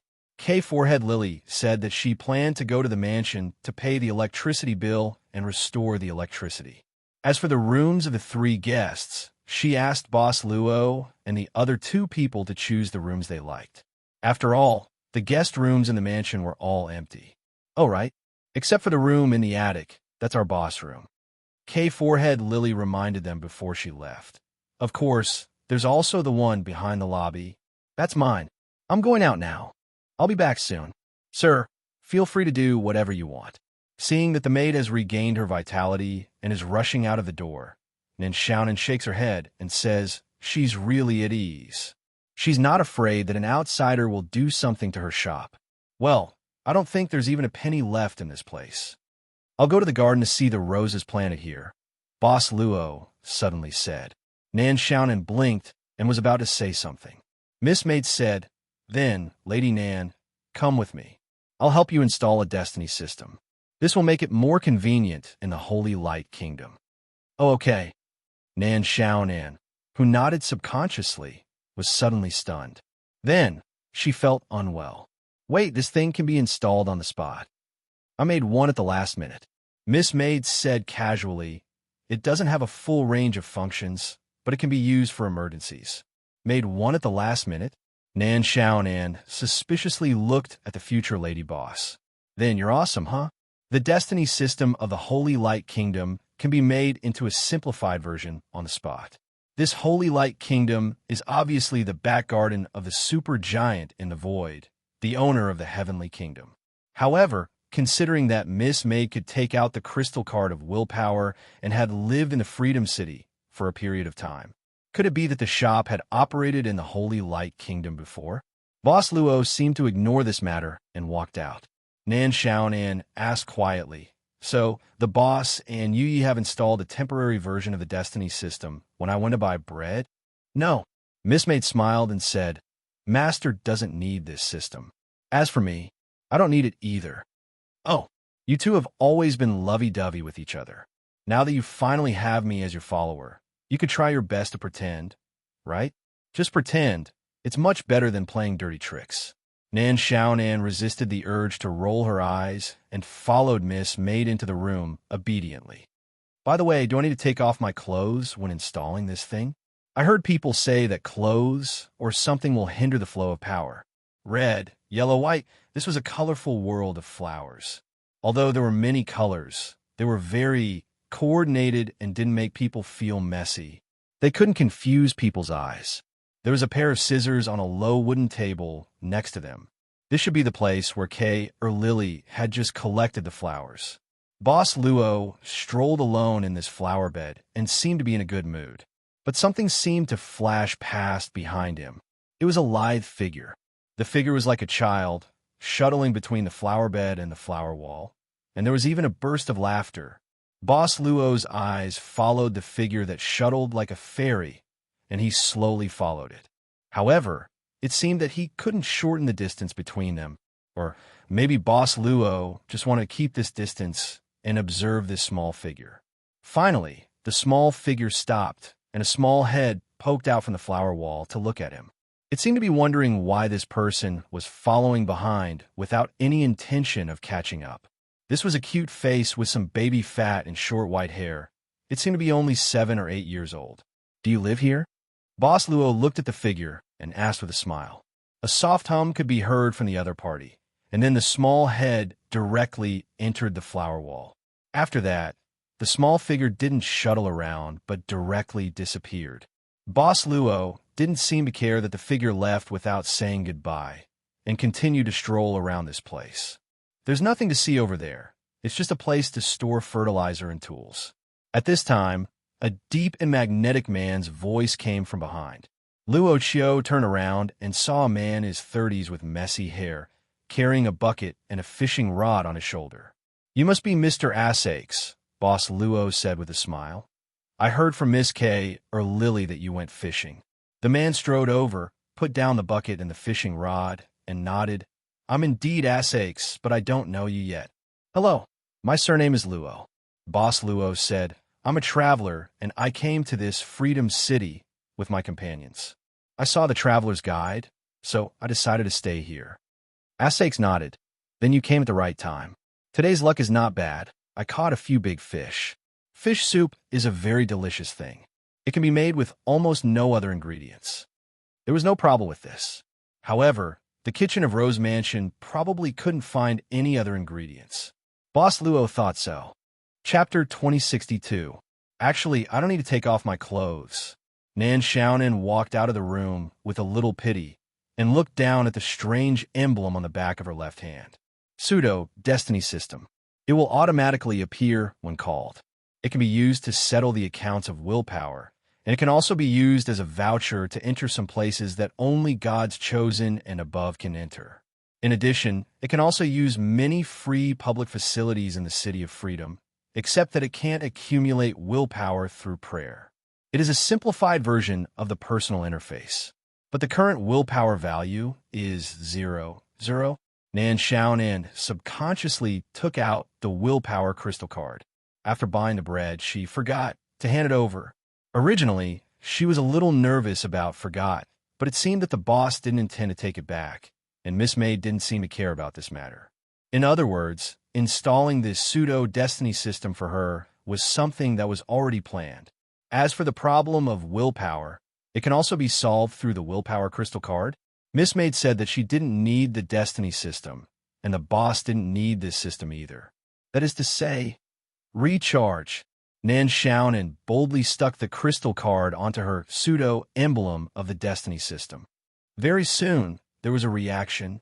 The wish power number on the system interface instantly rose rapidly, and in a short while, it had risen to the level of over 1 million. The willpower didn't stop increasing until it reached more than 23 million. Nan Xiaonan was startled. According to the standard prayer of the lowest fifth-class gods chosen in a day was 3,000 willpower.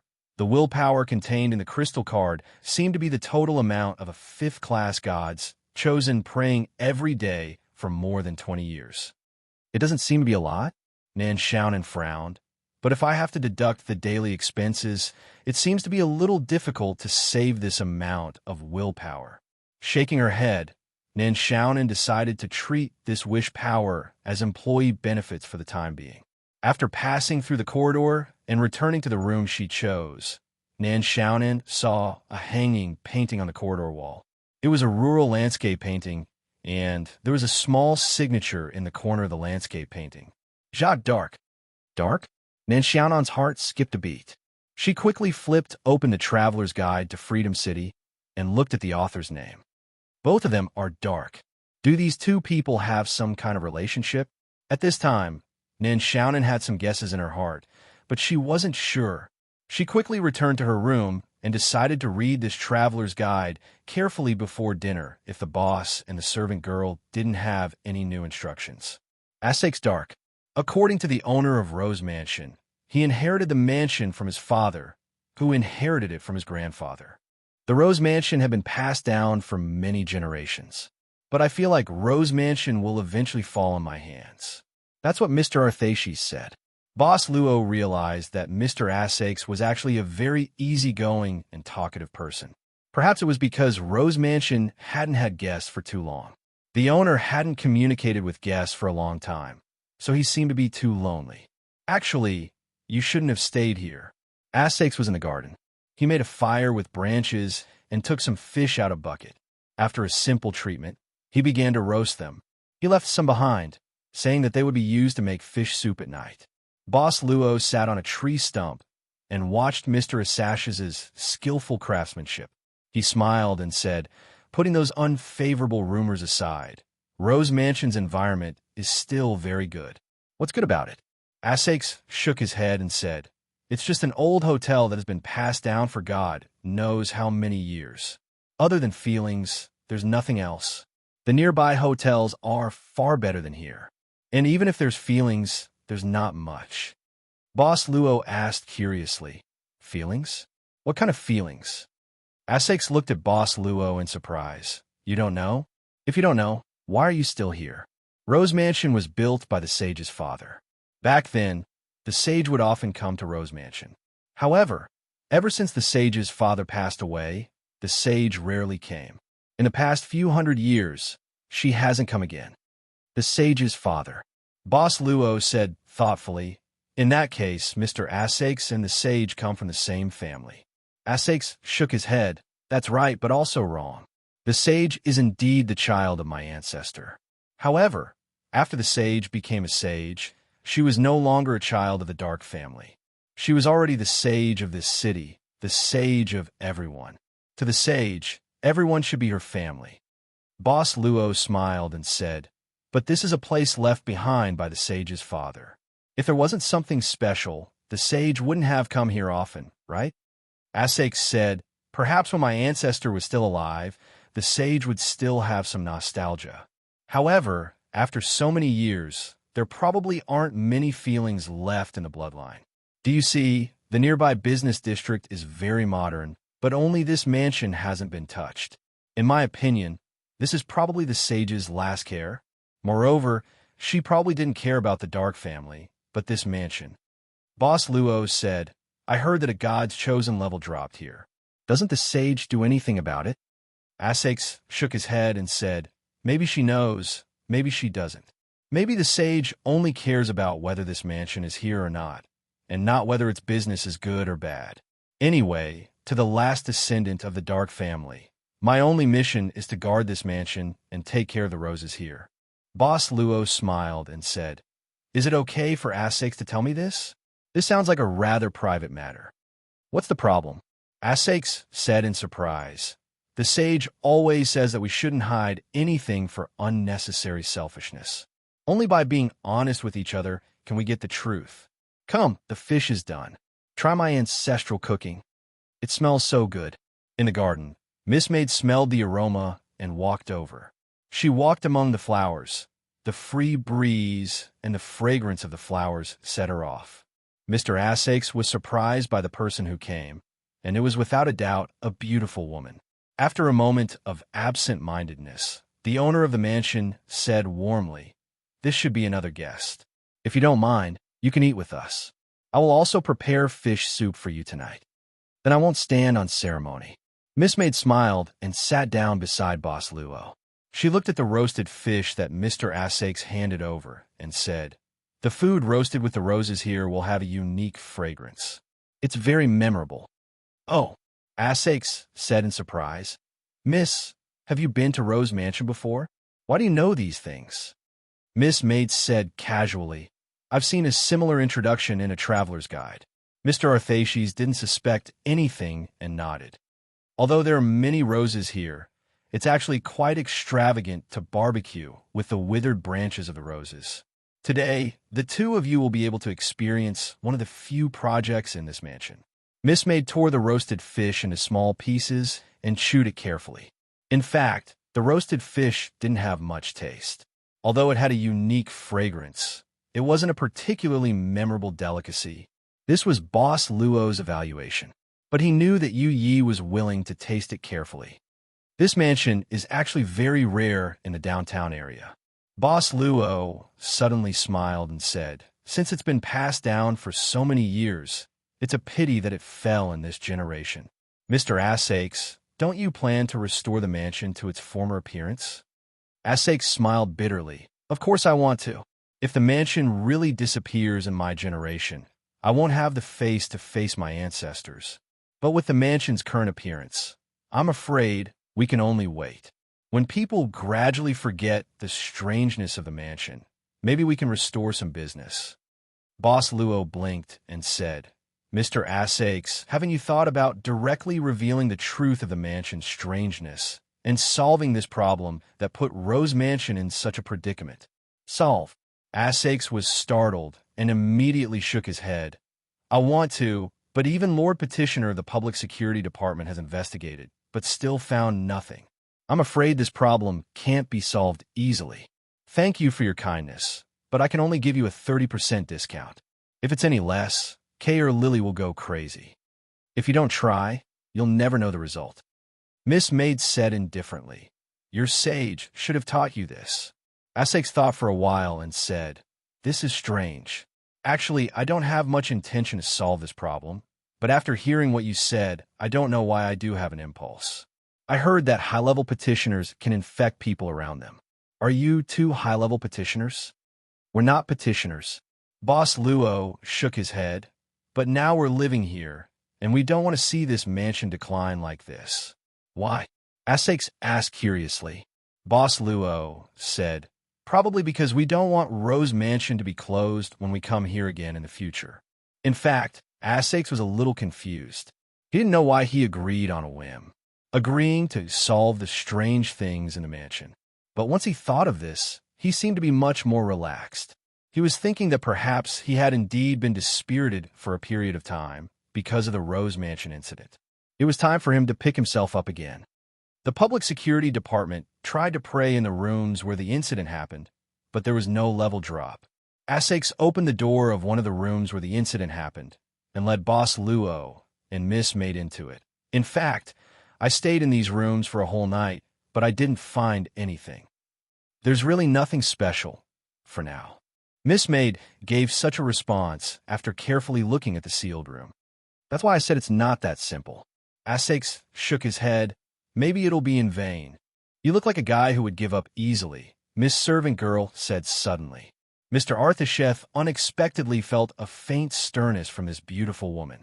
He didn't know why, but he suddenly felt a little fearful of this woman who looked much younger than him.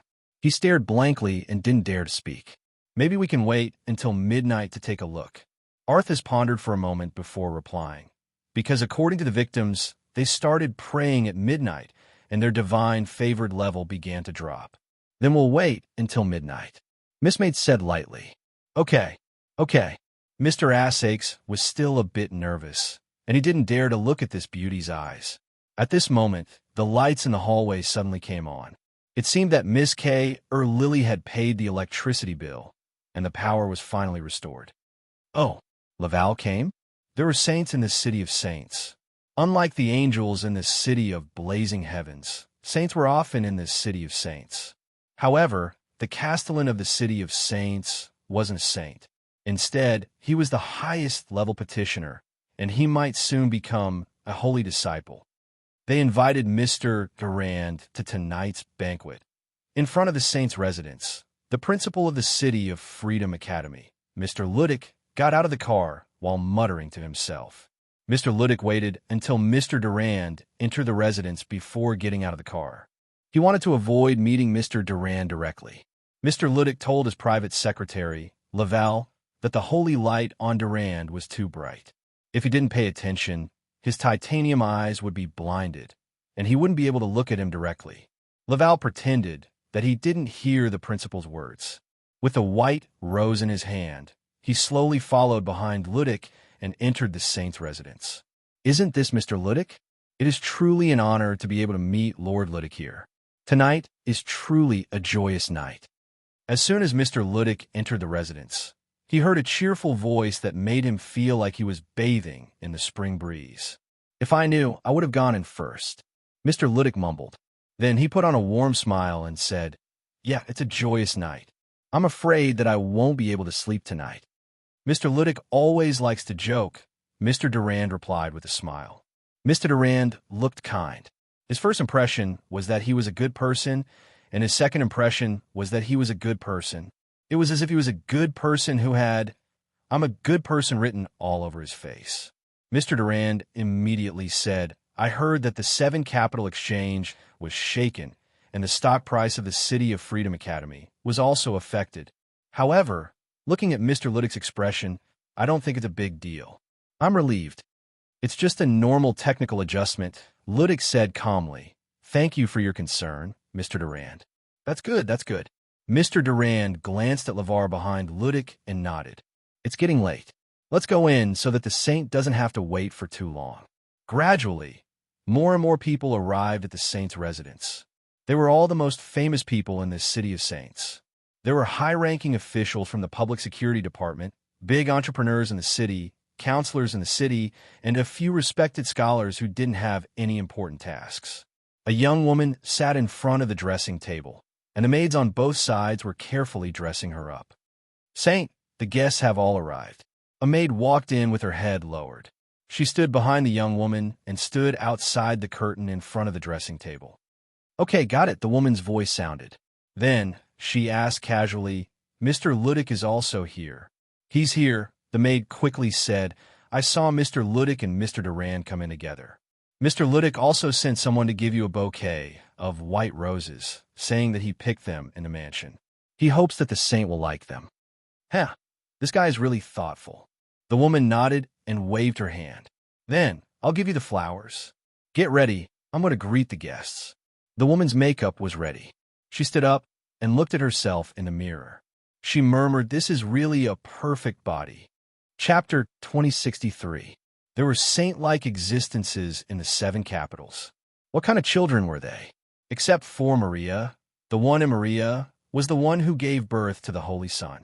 Among the 7 capitals, only the one in Maria and the one in Saint Capital lived in the 7 capitals.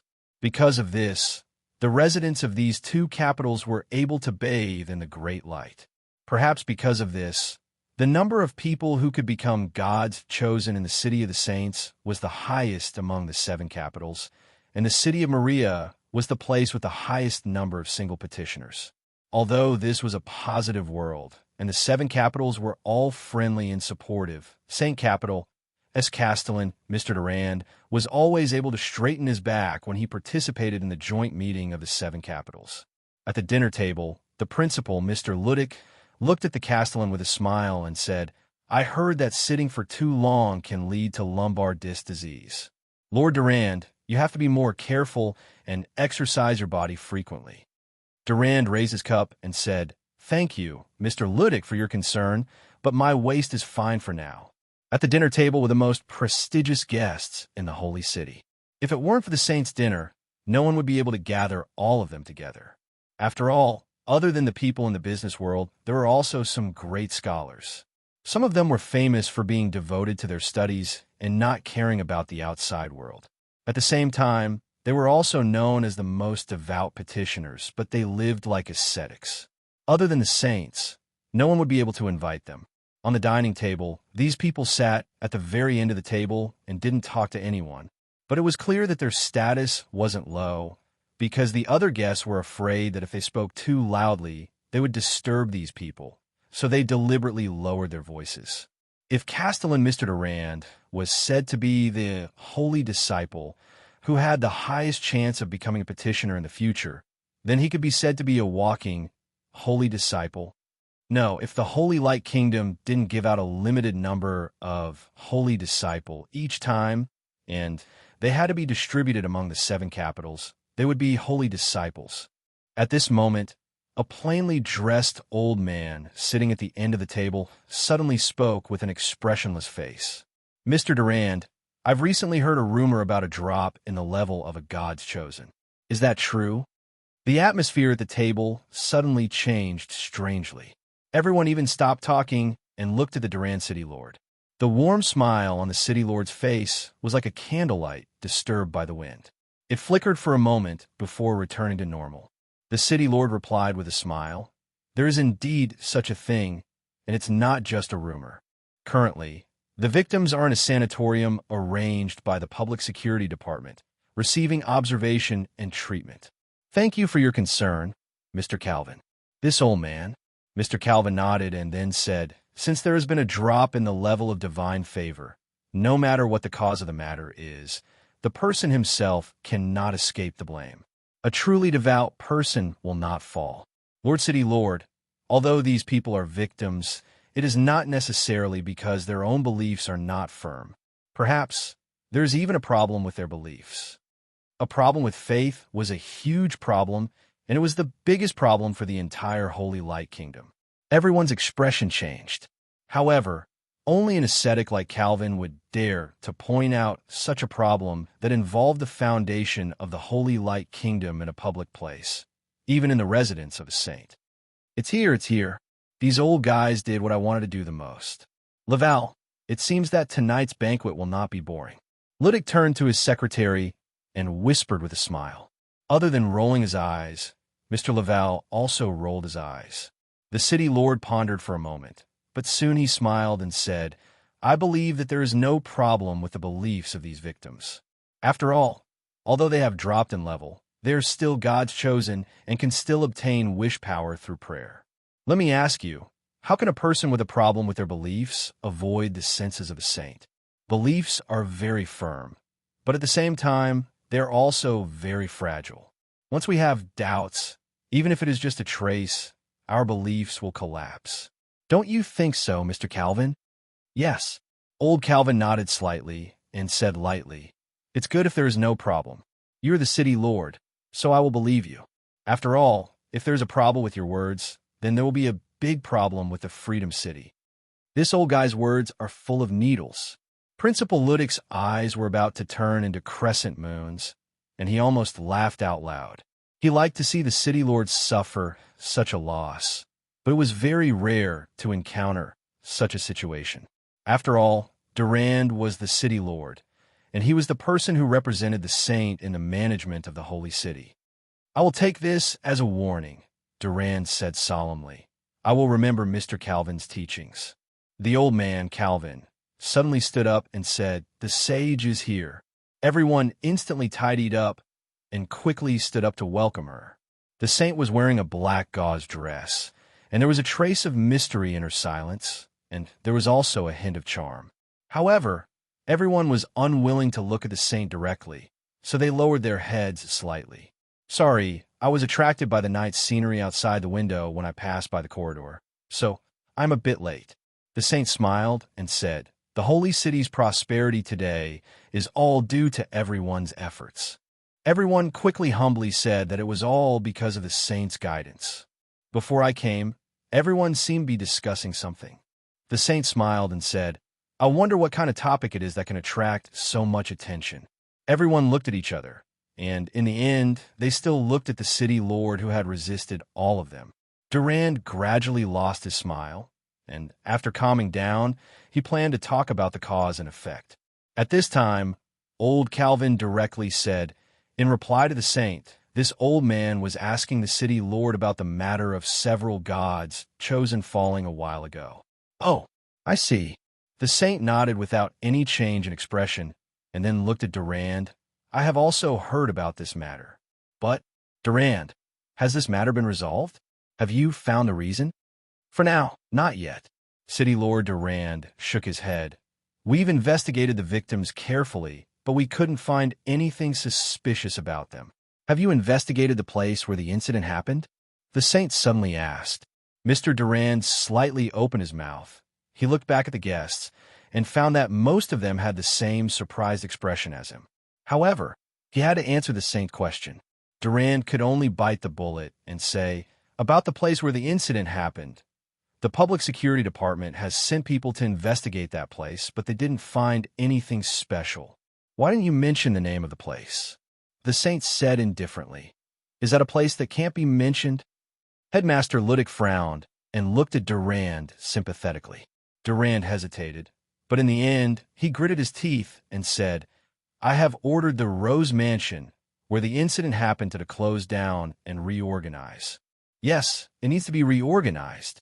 The saint nodded mysteriously and then said coldly, "Speaking of which, I haven't been to the Rose Mansion for a long time. I wonder how the roses there are, and if they are as beautiful as before." "Ludick, thank you for bringing me the roses tonight. I like them very much." Headmaster Ludick quickly stood up with one hand on his chest and said, "It is my honor that the saint likes them." The saint said again, "However, I'm afraid that just closing down and reorganizing won't eliminate the people's worries. If there's a problem with faith, it will be a big problem. Faith is the foundation of everything. In my holy city, heretics that can shake the foundation of the city are not allowed. Regarding the Rose Mansion, I wonder if everyone here has any good ideas?" They suddenly couldn't figure out the saint's attitude. Everyone here knew a lot about history, so how could they not know the relationship between the saint and the Rose Mansion? However, for so many years, the saint didn't seem to have any intention of interfering with the Rose Mansion. Why did he suddenly? "Why aren't you saying anything?" The saint smiled and said, "Since I asked all of you, I want to hear the answer. You don't have to worry about anything, and you don't have to worry about me." Headmaster Ludick directly looked at the city lord of Durand City. Elder Calvin and the other old scholars also looked at the city lord of Durand City. Everyone also looked at the city lord of Durand City. The city lord of Durand City could only lower his head and look at himself. "Why is it me again?" The city lord of Durand City carefully thought about the saint's increasingly indifferent attitude toward the Rose Mansion over the past few hundred years, and he made up his mind and said, "I think that the best way to eliminate the people's uneasiness is to use the holy light to completely purify the Rose Mansion. Under the purification of the holy light, all abnormalities will be exposed and all disasters will be eliminated. This way, the people will be able to rest assured." "Oh, Durand City, you plan to use the holy light to purify?" The saint's expression was indiscernible. However, everyone looked at this scene nervously. They naturally knew what the holy light purification meant. It was the holy light that shot out from the eyes of the saint's statue in the holy city. Under the holy light purification, everything would be annihilated. This also meant that the abnormalities in the Rose Mansion would definitely disappear, but at the same time, the Rose Mansion would probably be razed to the ground and turned into ashes. "Yes." Durand City gritted his teeth and said, "Since we want to eliminate the people's worries, we have to do it thoroughly." I personally think that eliminating all future troubles is the right attitude. Lord Duran City, those victims only lost their divine favored level, not their faith. Headmaster Ludick couldn't help but frown and say, "Isn't it a bit inappropriate to use the holy light purification without being able to prove the existence of the fallen? This is probably unfair to that Assake's Dark." The surname Dark was like a sharp sword hanging above the city lord of Duran City's head. The city lord's expression became even more unsightly. Why didn't he know the surname Dark? That was the surname of the saint. The city lord of Duran City could only sigh and say, "Assake's, as the owner of the mansion, can't escape the blame when something strange happens in the mansion." The city lord secretly glanced at the saint, and seeing that the saint's expression was normal, he said, "Moreover, as the descendant of the father of the saint, since something like this happened in the mansion that might affect the foundation of his faith, he should step forward. I personally think that the purification of the Rose Mansion is imperative. Moreover, I think that the Rose Mansion exists in spirit and not in form or substance. As long as the name Dark is still there, and as long as Assake's, who inherits the will of Dark, is still there, he can rebuild the Rose Mansion in another place. Of course, the city government will also help him rebuild the mansion. What the F***CK? The Rose Mansion exists in spirit and not in form." Headmaster Ludick rolled his eyes and said in a strange tone, "I think the city government should also inherit the spirit and not dominate the system." "Mr. Ludick, watch your words." The city lord of Duran City scolded in a low voice, "The saint is here. I'm guilty, and I repent." Headmaster Ludick said, "I'll pray now, amen." Then the headmaster clasped his hands together and sat down with his eyes closed. "Saint, can you listen to me?" Old man Calvin suddenly stood up and looked at the saint respectfully. "Please speak." The saint looked at him with a smile. Calvin said, "Since the anomaly happened in Rose Mansion, the owner of the mansion, Arthaces, is just as Sir Duran said. He can't absolve himself from blame. However, I think that Assake's is a devout person, and he definitely doesn't want to see the appearance of such a strange phenomenon. Why don't we order Assake's to find the root of the problem within a time limit? What if he can't solve it within the time limit?" The saint asked with a smile. Calvin said expressionlessly, "Then we'll do, as the city lord said. Purify the mansion and eliminate all future troubles." The saint looked at Headmaster Ludick and said calmly, "Ludick, what do you think?" Ludick opened his eyes and said solemnly, "I'll listen to the saint's instructions." The saint nodded and said, "Then we'll do as Calvin said. Durand, order Assake's to find the root of the problem within a time limit. Let's do it within a week." "All right, after talking for so long, everyone should be hungry. Eden, send me some seasonal fruits and vegetables. Everyone have a taste." The banquet officially began. On the shoulder of the saint's statue in the Freedom City, a small figure was sitting on the statue's shoulder and swinging its legs. Its cheeks were puffed up, and it was an exquisite porcelain doll face. It was looking at the scenery of the Freedom City. Suddenly, it looked up thoughtfully and saw 3 faint lights appearing in the sky above the Freedom City. As if it was frightened, it jumped down from the shoulder of the saint's statue. At the moment it jumped down, it was unknown where it started, but the small figure disappeared.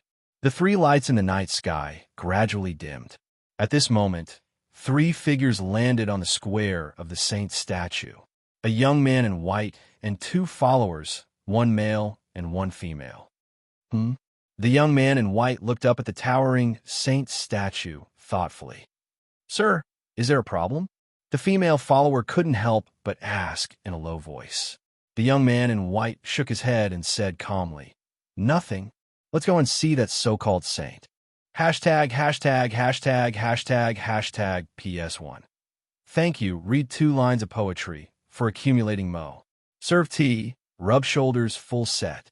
PS2, as usual. PS3, 0/1. Chapter 2064. When they were about to get on the car and leave, a man appeared beside the car and stopped Ludick and Laval. This man was the assistant of Castellan Durand. "Lord Ludick, This way, please. The man said respectfully but not politely. Ludic frowned and looked at Lavelle. He said calmly, "Follow me. I'll take that guy's car." Up ahead, City Lord Durand had already rolled down the window and was looking over. Ludic responded with a bright smile and even waved his hand. The sage's banquet ended at 9:30 p.m. Other than the not-so-pleasant discussion about the Rose Mansion before the banquet began, the rest of the time could be considered as being at home for the time being. However, most people's minds were no longer on the banquet. Laval watched as Ludic slowly got on the Castellan's car. He suddenly thought of something else. He looked at the Freedom Square that could be seen from the Saint's residence. He wondered if the travelers he met at the Rose Mansion had come in the evening. Laval didn't know why he suddenly thought of this. Perhaps it was because he suddenly felt that the petitioners' levels were dropping. It was too scary and left a deep impression on him. If the Rose Mansion didn't only cause the level of the God-favored ones to drop, but it also affected the petitioners. Perhaps it really needed to be purified. However, Principal Ludic probably wouldn't give up so easily. If Asashi's Dark was the descendant of the father of the saint, then Principal Ludic was the descendant of the family that the mother of the saint was born in.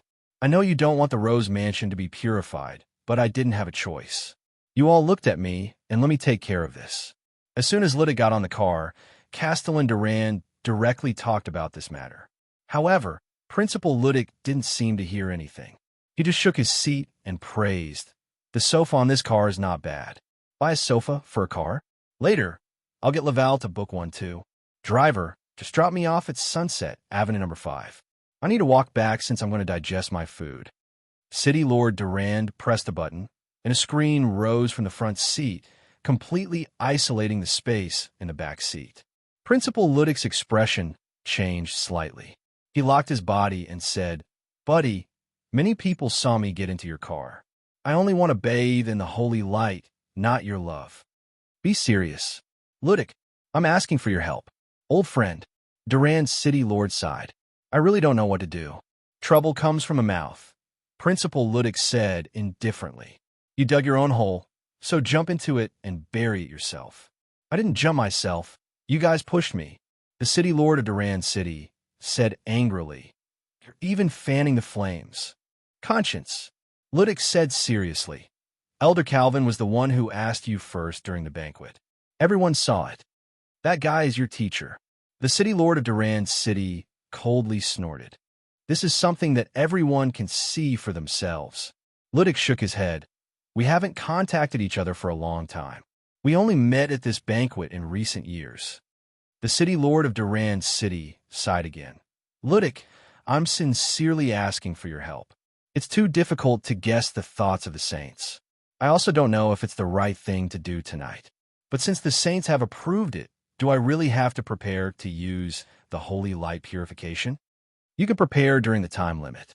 When the time is up, just do what you need to do." Ludic shrugged. "What you do may be wrong, but following the saints' wishes, there's no right or wrong." "You think the saints are wrong?" The City Lord of Durand City's expression changed slightly. "Trouble comes from the mouth, Durand City," Ludic said with a smile. "Look, you're the one who said this, not me. Damn it, you're really a scoundrel. How could someone like you have faith?" The City Lord of Durand City said hatefully. "You're the one that the holy light should purify the most. The principal of the capital of Freedom Academy is only a level 5 God's chosen one. Even your secretary is 100 times, 1,000 times better than you. Don't you feel ashamed? I'm guilty, and I repent. No need to go to Sunset, Avenue number 5. Drop me off at the church in front. I want to go to the small dark room to pray." Ludic said with a vexed expression. "Get off. I told you to get off. Get off now." The City Lord of Durand City snorted. The car really did stop at the side of the road down the mountain. Ludic opened the door and got out of the car without saying anything. Before leaving, he suddenly said, "Today, I brought a bouquet of white roses." The saint said she liked it very much. But when I went out, I saw a maid throw the bouquet away.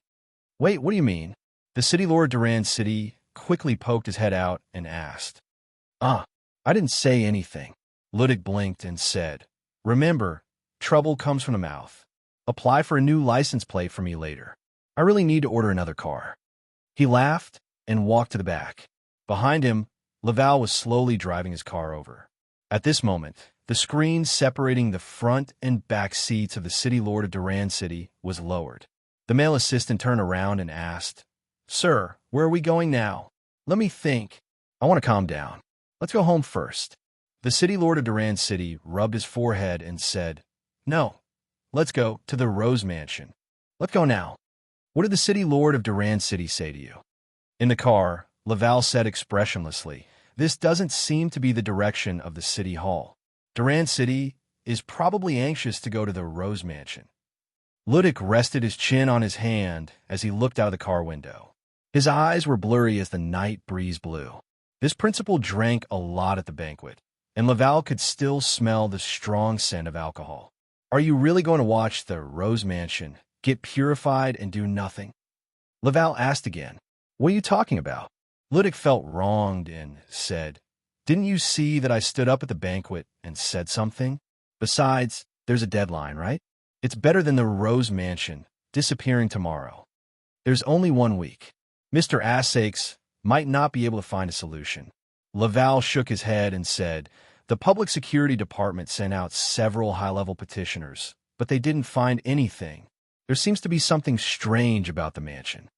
Ludic suddenly said, "When you went to get the flowers in the afternoon, did you find something?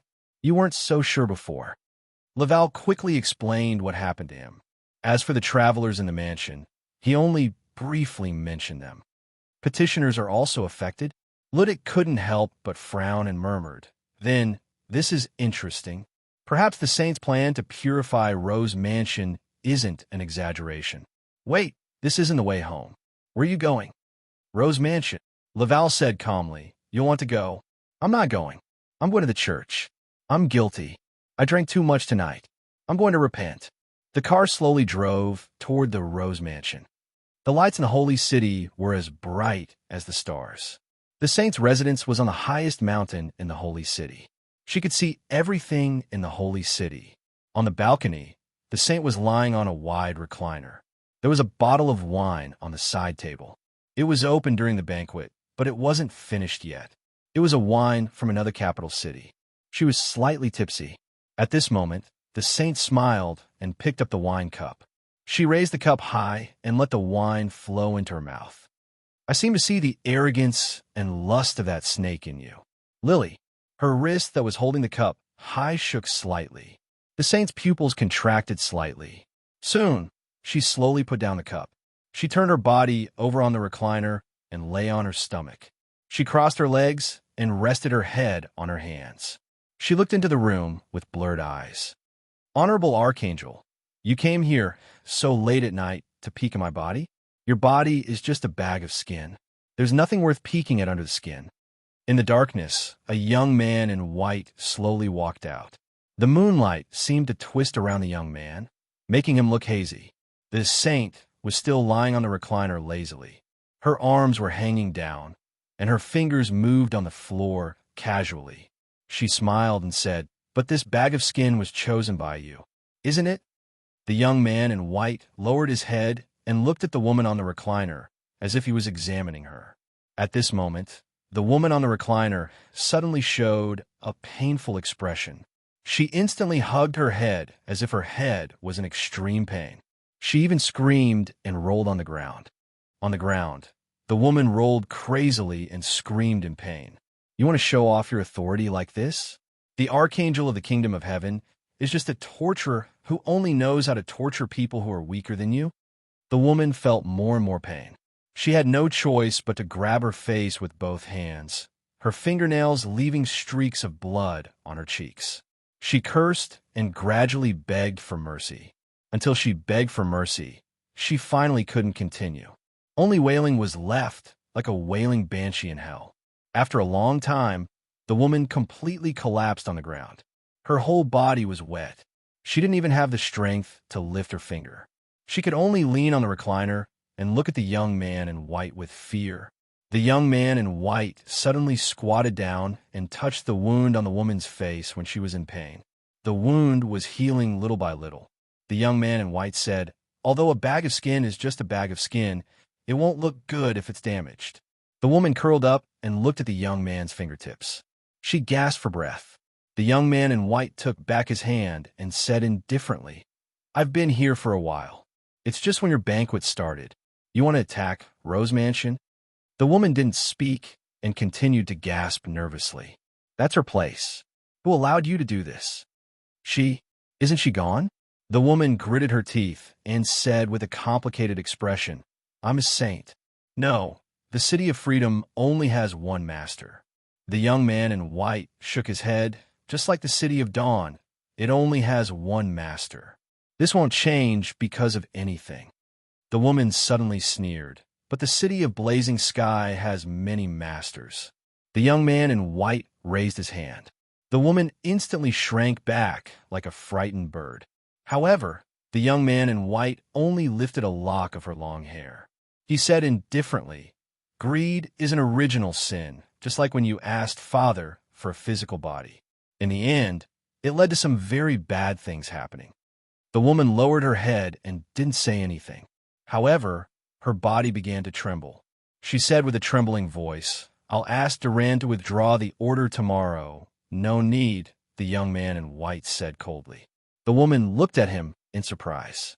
The young man in white said indifferently, "As a saint, too much repetition will only lead to suspicion. After all, there is still a saint in the Holy Light Kingdom." The woman shook her head and sneered. "The kingdom of heaven is still too big after all. This is not something you could discuss." The woman lowered her head and didn't say anything. She thought this guy wouldn't descend so easily. This guy was passionate about spreading his glory and had been fighting in the infinite worlds. Logically speaking, this guy shouldn't be so free. Could it be that something happened in the kingdom of heaven outside the Holy Light Kingdom? "Why did you come this time?" the woman decided to ask. The young man in white didn't answer. He just gave the woman a meaningful smile. His figure gradually faded until he finally disappeared. On the balcony, the woman curled up under the reclining chair and sat there for a long time. After a long time, a maid slowly walked in with a blanket. However, when she saw the saint's appearance and the tear stains on her face, the maid couldn't help but turn pale with fright. "Saint, what happened?" The woman suddenly raised her head. Bang! There seemed to be a sound of something falling in the garden. Several maids heard the sound and came over. They found the corpse of a maid whose brain had burst open at the source of life. These maids were instantly horrified. They subconsciously raised their heads and saw the figure of the saint in thin pajamas on the high balcony. "The wind is too strong." She accidentally fell down and returned to the arms of the Lord. The saint looked down expressionlessly and said indifferently, "Bury her." With that, the saint turned over and walked into the room. The maid stared at the corpse of the maid on the ground in a daze, but no one dared to take the initiative to move. They only felt cold all over. Something like this had happened a few years ago as well. Dang, dang, dang. The clock on the wall of the mansion chimed exactly at midnight. Meanwhile, Mr. Asake stood in front of the door of the room at the bottom of the cross-shaped mansion, slowly opening the door. Behind him, Boss Luo and Miss Maid were waiting to enter. Nan Xiaonan was holding up a digital video camera behind her back. She had bought this camera when she went out in the evening. It felt so good to have such a huge sum of money on hand. At midnight, in the dark room of the mansion, there was a faint, strange sound. While the camera was shaking, Nan Xiaonan was even reciting the narration while filming.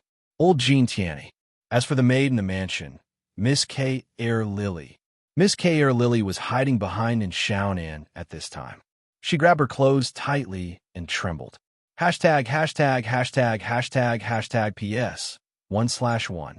Chapter 2065. Then there was a problem.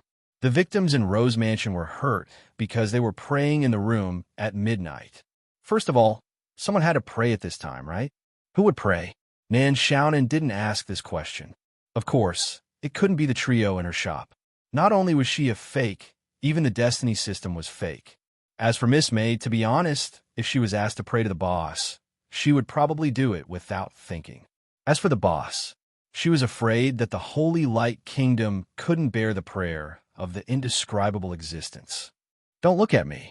Mr. Asakes suddenly said, "I can't pray." Kay or Lily also raised her hand nervously and whispered, "Me too." "You two stowaways." Nan Xiaonan rolled her eyes. She had to stop the DV temporarily. She didn't expect that the shooting of Nan Xiaonan's diary of female incident would be stopped just after it started. "Why don't we stop praying and wait here for time to pass and see if anything unusual happens?" Mr. Arthashi suggested. At this moment, ding-dang, ding-dang, ding-dang. It wasn't the midnight bell. The bell had rung before.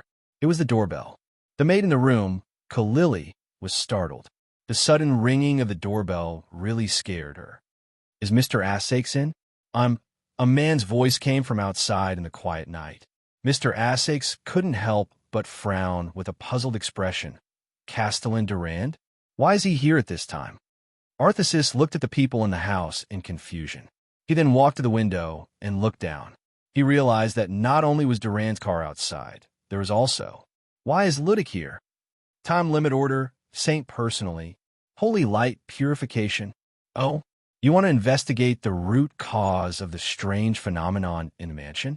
You're just a pile of mud that doesn't know how to support a wall? In the lobby of Rose Mansion, Asakes and Ludic were glaring at each other. The smell of gunpowder filled the air, giving people the feeling that they were about to strangle each other. These two have a grudge against each other? Nan Xiaonan couldn't help but quietly ask the maid. K. Forehead Lily. K. Forehead Lily also whispered, "Boss and the school principal are actually considered distant relatives. I heard that when Boss was young, he was placed in the school principal's house for a period of time. A lot of things seem to have happened during that time." Nan Xiaonan suspiciously looked at the two people who were arguing in front of her. The heir of a desolate hotel and the young master of a wealthy family had a love-hate relationship when they were young. Men on top of men? That's a little more interesting. But the atmosphere suddenly became quiet.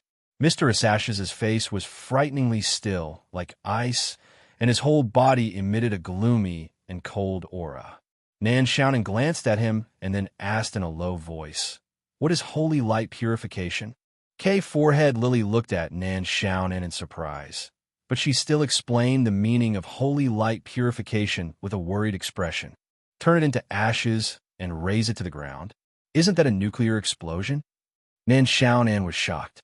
If someone told her that her house could be razed to the ground at any time, her expression would be even worse than Asash's.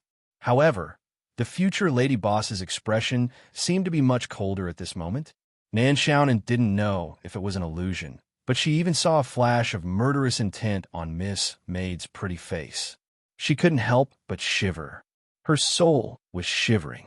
"Mr. Arthashis, other than informing you of this matter, the main reason I'm here is to help you." Mayor Durand had to speak up. Although the sage decided to carry out holy light purification, the sage took pity on you and gave you a week's time. It would be a pity if Rose Mansion was purified, so I'll give you the maximum amount of support this week. With everyone's strength, we'll definitely be able to overcome this difficulty. Thank you very much. Arthashis nodded, and his expression became a little better. Mayor Durand then looked at Boss Luo and the others. "By the way, are they the people you invited to investigate the mansion, Mr. Asakes?" Asakes said, "They are enthusiastic guests of the mansion. After knowing my difficulties, they took the initiative to help." "I see." Mayor Durand nodded and didn't pay much attention to the three guests. Rose Mansion had been open for so many years and had passed through so many generations. Asakes had also taken over it for quite some time, so it wasn't strange for a few close friends to lend a helping hand. "Lord Castellan, do you really want to help?" Mr. Arthashis suddenly asked. "What are you saying?" Mayor Durand was displeased. "If I didn't want to help, I wouldn't have come here so late at night. I could have sent out a document tomorrow morning and let the people from the public security office pass it to you." Asakes didn't waste any time and said, "All right, then come and help. We're about to do an experiment and are lacking some people. You're just in time." "What do you mean by just in time?" Principal Ludic frowned. He was too familiar with the behavior of this distant relative. "We need some people to pray in the room where the incident happened so that we can observe. Asake said, but we need people with a high level of God's favored. And you happen to have a high enough level. Sir Mayor, you don't have to say it, right? You're almost a holy disciple. As for Laval, he should have climbed 1 or 2 levels in the past few years, right? You want me to have me pray in those rooms? Durand City's city master frowned. It's just an observation experiment, Asake said. Aren't you the one who said you wanted to help? Besides, there were also petitioners from the public security office praying here before, and nothing happened. Mayor, you're a full petitioner, so what's there to be afraid of? Even if you drop 1 or 2 levels, you're still young and can still rise in the future, right? Anyway, the number of holy disciple slots is limited. There are so many petitioners with the highest level who haven't had their turn yet. What's the rush? Principal Ludic held back his laughter. Asakes looked at Ludic and said, and you, after so many years, you're still only a 5th level God's favored. If you drop, so be it. Don't embarrass yourself. Ludic rolled his eyes. Originally, he thought that Arthashes was deliberately making things difficult for him.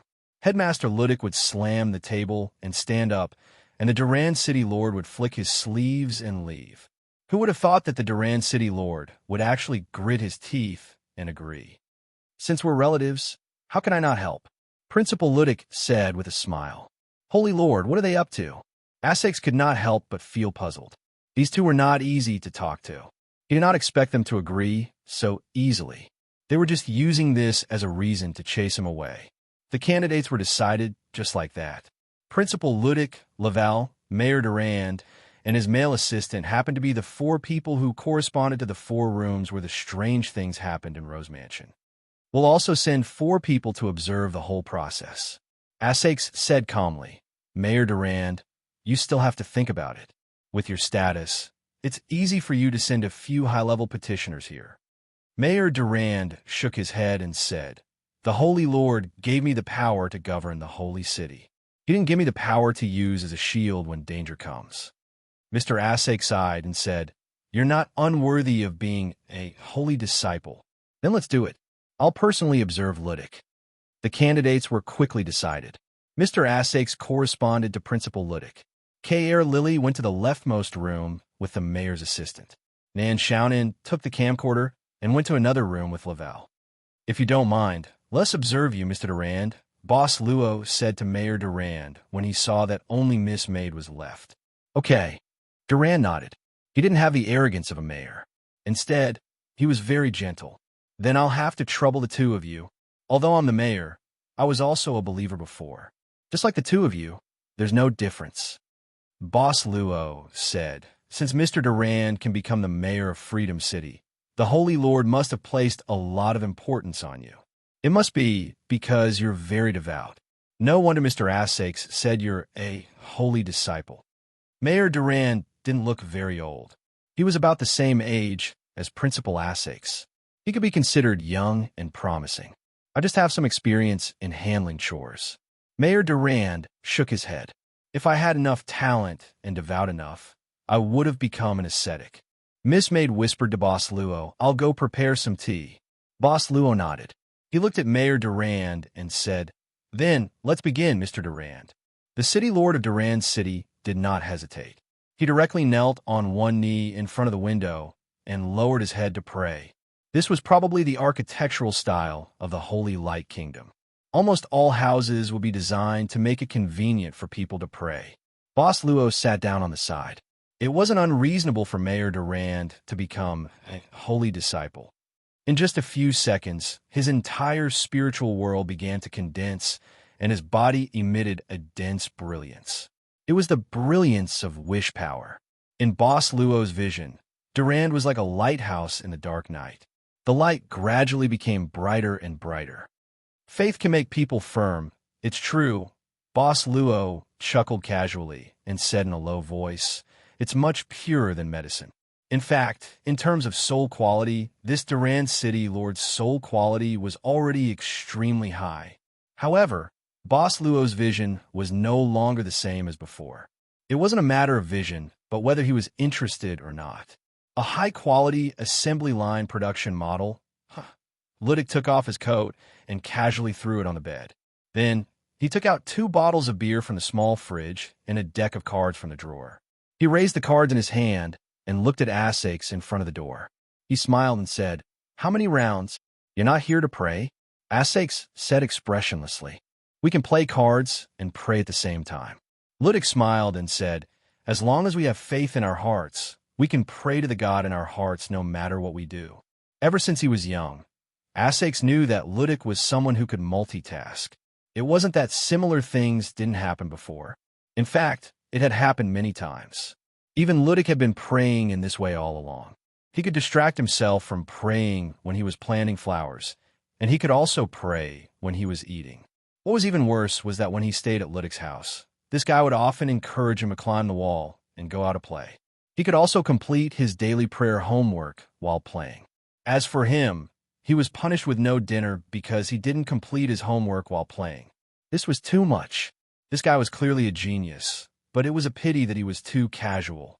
Asakes sometimes even thought that if Ludic could completely block out all distracting thoughts and not multitask, but focus on praying, he would probably have become a petitioner long ago. Right, it's not fun to play cards like this. Seeing that Asakes was in the mood, Ludic rolled his eyes and said, "Why don't we play God's favor cards? How about 100,000 a round?" Asakes sneered and said, "You think you can do whatever you want just because you have will?" Ludic didn't say anything. He only pulled out a stack of purple card about half a palm thick from his pocket and slapped it on the table. Asakes sat down without saying anything. Shuffle the cards. After playing a few rounds, Mr. Asakes already owed 400,000 will.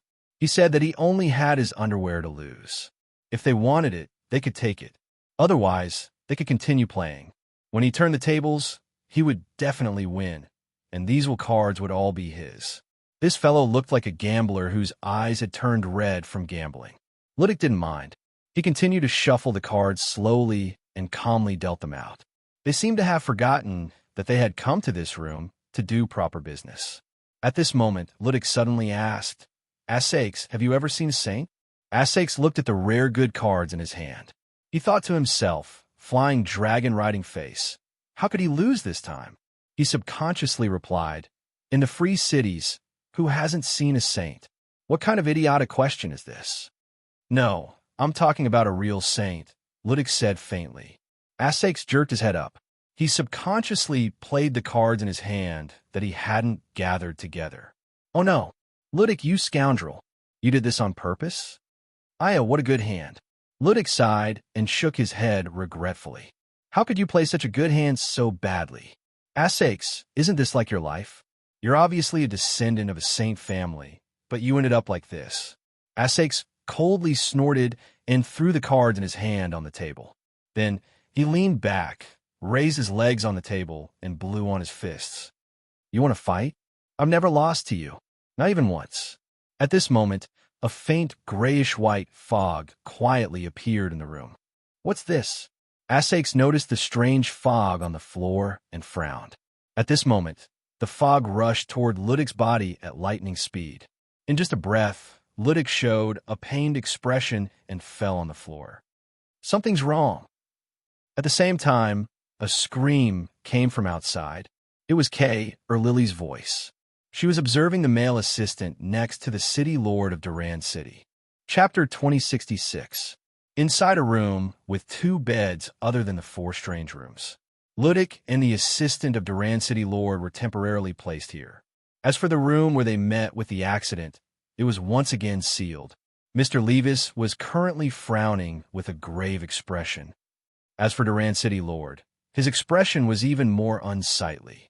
"I didn't think that would really happen, but when I prayed, it was very smooth and nothing special happened." Duran City Lord said as he looked towards Boss Luo. It seemed like he was looking for proof. Boss Luo directly said, "There really wasn't anything special on our side. There wasn't anything on our side either." Nan Xiaonan raised the DV camera in her hand and said, "This Mr. Levis directly started praying after entering the room. He didn't even look at me. Only when we heard Kay or Lily's voice did we rush out. What exactly is going on?" Mr. Asakes was talking about the sudden appearance of a grayish-white fog in the room. After the fog entered Ludic's body, he immediately showed a painful expression and even fell to the ground. My room also, Lily said. I also recorded it with my phone. You guys take a look. Soon, Lily took out her phone and played the video she recorded. The video was very stable. The camera zoomed in and out. It was obvious that it wasn't fixed, but there were no signs of shaking at all. It seemed like it was because the maid was holding the camera very steadily. In the video, the male assistant of Duran City Lord was kneeling at a place specially designed for praying. His face was full of piety, and one could even see a faint milky white light emitting from his body. But soon, a thin layer of fog floated above the floor. It was more like haze, the kind of thing that was stuck with a large amount of dust and dirt. As if it had a life of its own, this strange fog suddenly surged wildly, and almost all of it rushed into the male assistant's body, entering through the pores of his body in an instant. Immediately after, the male assistant groaned and fell to the ground, instantly fainting. When everyone's attention was attracted by the video, and they were surprised by the changes in the video, Miss Maid opened Ludic's eyes and observed Ludic's pupils. No one knew when she put on white gloves. "What are you doing?" Laval frowned and shouted in a deep voice. "Check his physical condition." Miss Maid didn't even raise her head as she continued to observe the changes in campus head Ludic's pupils. "You know medicine?" Lavar frowned again. He walked closer, but he didn't stop him. Miss Maid didn't answer. After observing Ludic's pupils, she quickly turned to the male assistant of Duran City and did the same thing. "How is it?" Seeing this, Duran City Lord hurriedly asked. Miss Maid returned to Boss Luo's side and looked at Boss Luo. "They don't look like they are poisoned, but they are unconscious and won't wake up in a short time. Other than that, there are no special changes in their physical condition. For the time being, they don't seem to be in danger." Hearing that there was no danger to their lives, Duran City Lord was obviously relieved. "We need to quickly send Ludic and the others to the hospital. There are more facilities and more professional doctors there." "That's the only way," Mr. Asake said. "They are unconscious. Without waiting for them to wake up, we can't confirm if their divine favor level is affected. Durand, it's already so late. Let's just drive them to the hospital. It'll be faster that way." "Okay, let's drive my car," Mr. Durand said directly. Asake looked at Boss Luo and the other two. "I'll have to trouble you to stay here for the time being. If there's anything you need, just tell Kay or Lily. Mr. Durand and I will make a trip to the hospital first. If there's anything else, we'll talk about it when I return." Boss Luo simply nodded, indicating that he understood. At this moment, Laval had already carried Ludic and walked out of the door. As for Asakes and Durand, they worked together to support the male assistant. Everyone sent them off. When they passed by the corridor, Boss Luo subconsciously glanced at the landscape painting on the corridor wall. He seemed to be deep in thought. Since Boss Luo stopped, Miss Maid naturally stopped as well. She also looked at the landscape painting and fell into deep thought, as if she was reminiscing about something. "You didn't look outside?" In front of them, Kay or Lily screamed again. Kay or Lily was standing by the corridor window. She covered her mouth with both hands as if she had seen something horrifying. Her body was moving backward. Nan Xiaonan hastily rushed to the corridor window and looked outside. She saw her mouth slightly open in an instant. Then, she directly pushed the window door up in order to see more clearly. "What's going on? What happened this?" Durand and Asakes walked over with the help of the male assistant. They were instantly alarmed. It was pitch black outside. There were no lights in the holy city, no skyscrapers in the holy city, and not even the statues of the saints in the Freedom Square. However, the moon was bright and the stars were sparse. They could vaguely see the mountains in the distance. The outside wasn't the saint city that they were familiar with. Asakes frowned. He immediately let go of the male assistant and rushed toward the entrance of the mansion. Laval hesitated for a moment. Then he placed Ludic on the ground and quickly followed Durand. After a while, Asakes and Laval came back. However, their eyes were filled with horror. What did you see?" Durand City Master took a deep breath and forced himself to calm down. "I think we might." Asakes also took a deep breath and said, have also fallen into a strange situation. He looked at Lavar, and his expression became more serious. Lavar and I walked a few hundred meters. Aside from the Rose Mansion, we didn't see any other buildings. However, we could see some lights in the distance, and we could vaguely see the outline of a village. Village? Village? Duran's city master quickly took out his cell phone and found that there was no signal at all. How could this be? First, something happened to Ludic and the others. Then we moved to this place. The Saint City turned into a village in an instant. It's unbelievable. Mr. Asakes, what should we do now? Laval looked at Asakes calmly and asked. Asakes thought for a moment and said, It's dark outside. We don't know what we will face. It's too dangerous to go out and explore now. If the sky is bright, we can wait until dawn to go out. If it's dark all the time, I'm afraid we can only test it out. Since we can only stay here for now, I suggest we close all the doors and windows of the mansion. Laval suddenly said, When I came back, I saw a forest on the left. Maybe there are some beasts. There aren't many guests in the mansion, so most of the doors and windows are closed. Asakes said, There aren't many windows left open. There are only the main entrance and the back door. It'll be quick to close them. Let's act now. Kay or Lily, you come and help us. As for Mr. Luo and the other two, I'll have to trouble you and Mr. Duran to send Ludic and this assistant to the lobby. I think that in this situation, we need to stay together. The lounge in the lobby is a good choice. Then they divided the work. How could this be? How could this be? In the lobby lounge of the Rose Mansion, after settling down Ludic and the assistant, Duran's city master walked back and forth with a heavy heart. It was clear that what was happening now was beyond his understanding. Ms. Yi, are they really fine, except that they are unconscious? Nan Xiaonan came closer and asked in a low voice. It seems that they are fine now, Ms. Maid said calmly. Nan Xiaonan thought for a moment and said, Can we wake them up? Oh no. Should we wake them up? Ms. Maid said, Why do we need to wake them up? Lady Nan, did you receive a request from a guest? Nan Xiaonan was speechless. She had just been employed and was not used to the operation mode of the shop. Or rather, she hadn't figured out the boss's operation mode. By the way, have you noticed this place outside? Nan Xiaonan suddenly said, I thought about it. The landscape outside is very similar to the landscape painting in the corridor. I feel that we have come to this landscape painting, and not the holy city has suddenly turned into a village. However, these two things happened almost at the same time. Is the painting in the corridor the source of the weirdness of the Rose Mansion, or some kind of breakthrough point? Lady Nan's observation is very detailed. Ms. Maid said with a chuckle, I'll go and get the painting first. Nan Xiaonan raised her nose and felt that the opportunity had come. This was the time for the new employee to show off her super strength. She pinched her sleeves, and her momentum was good. Soon, only the footsteps of Mr. Durand could be heard in the lounge of the lobby. Boss Luo and Ms. Maid sat aside quietly. He even played with Ms. Maid's fingers. He suddenly asked, Is that painting painted by your father? Ms. Maid thought for a moment and said, Jacques d'Arc is the most devout person in a subworld who is qualified to enter the kingdom of heaven. She suddenly shook her head and said with a slightly complicated expression, But no matter what, every girl born in Dong Remy's village started life as Jacques' daughter. Boss Luo nodded and didn't ask further.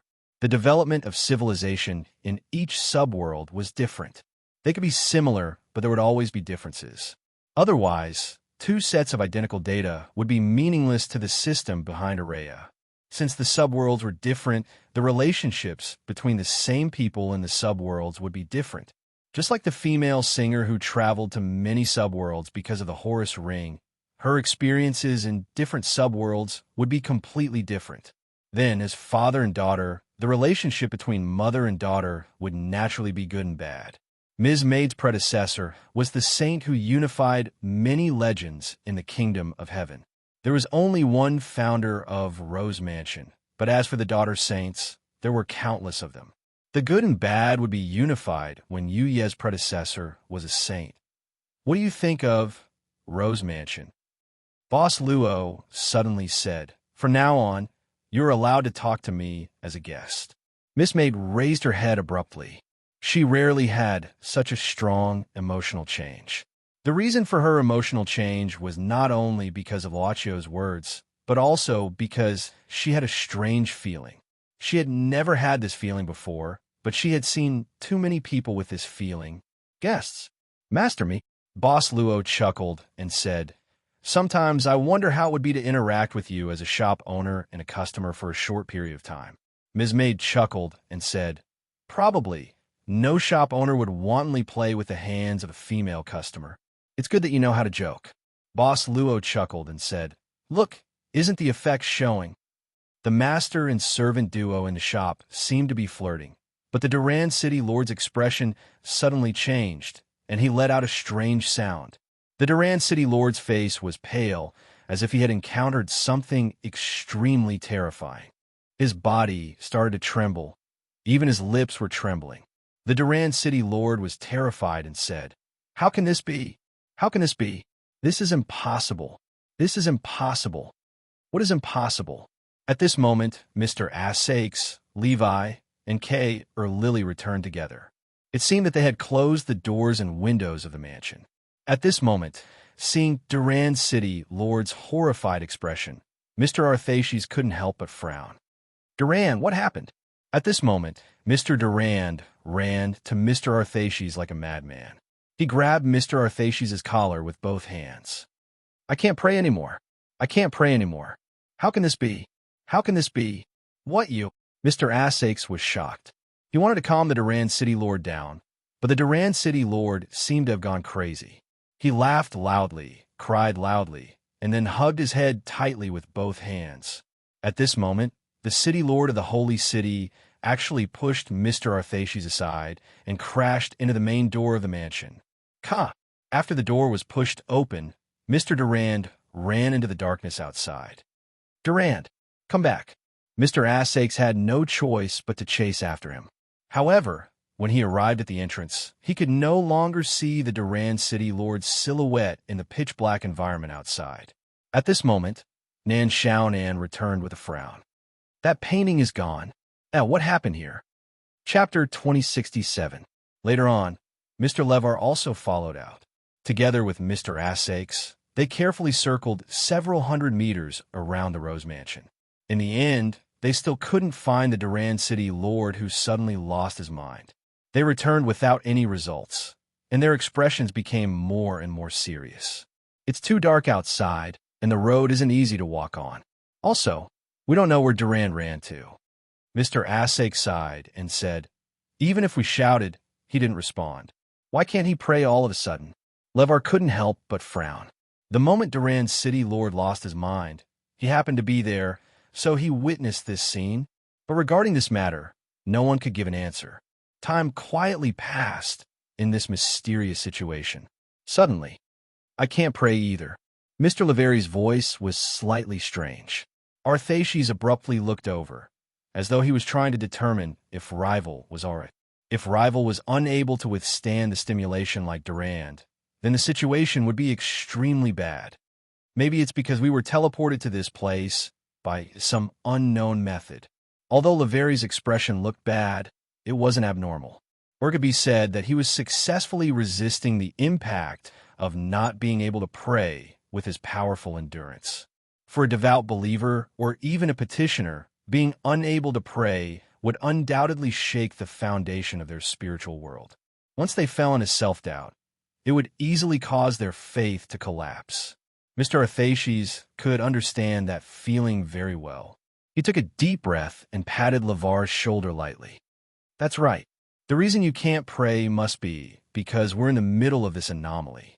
It's definitely not because there's something wrong with your nature.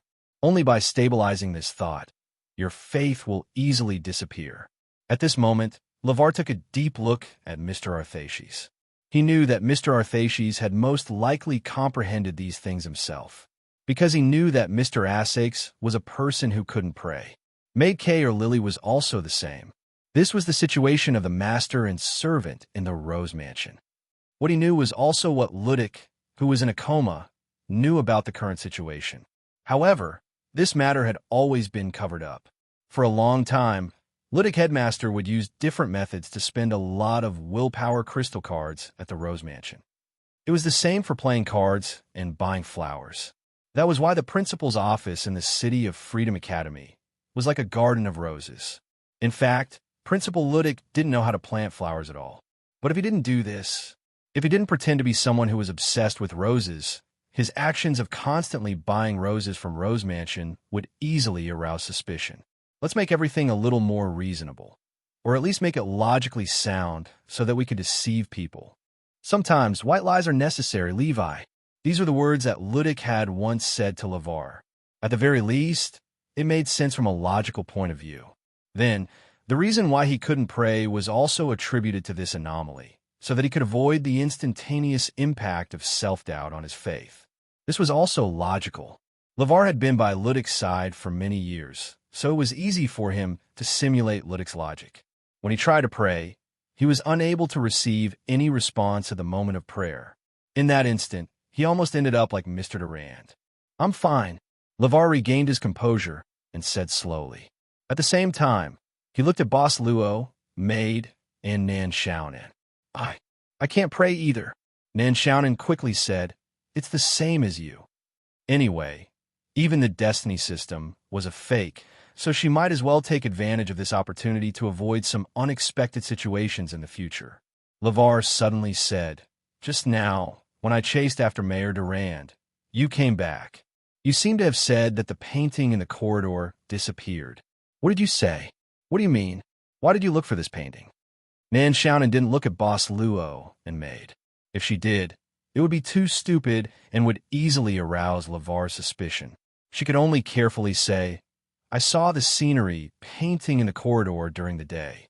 According to my memory, the scenery outside Rose Mansion seems to be very similar to the scenery in the painting."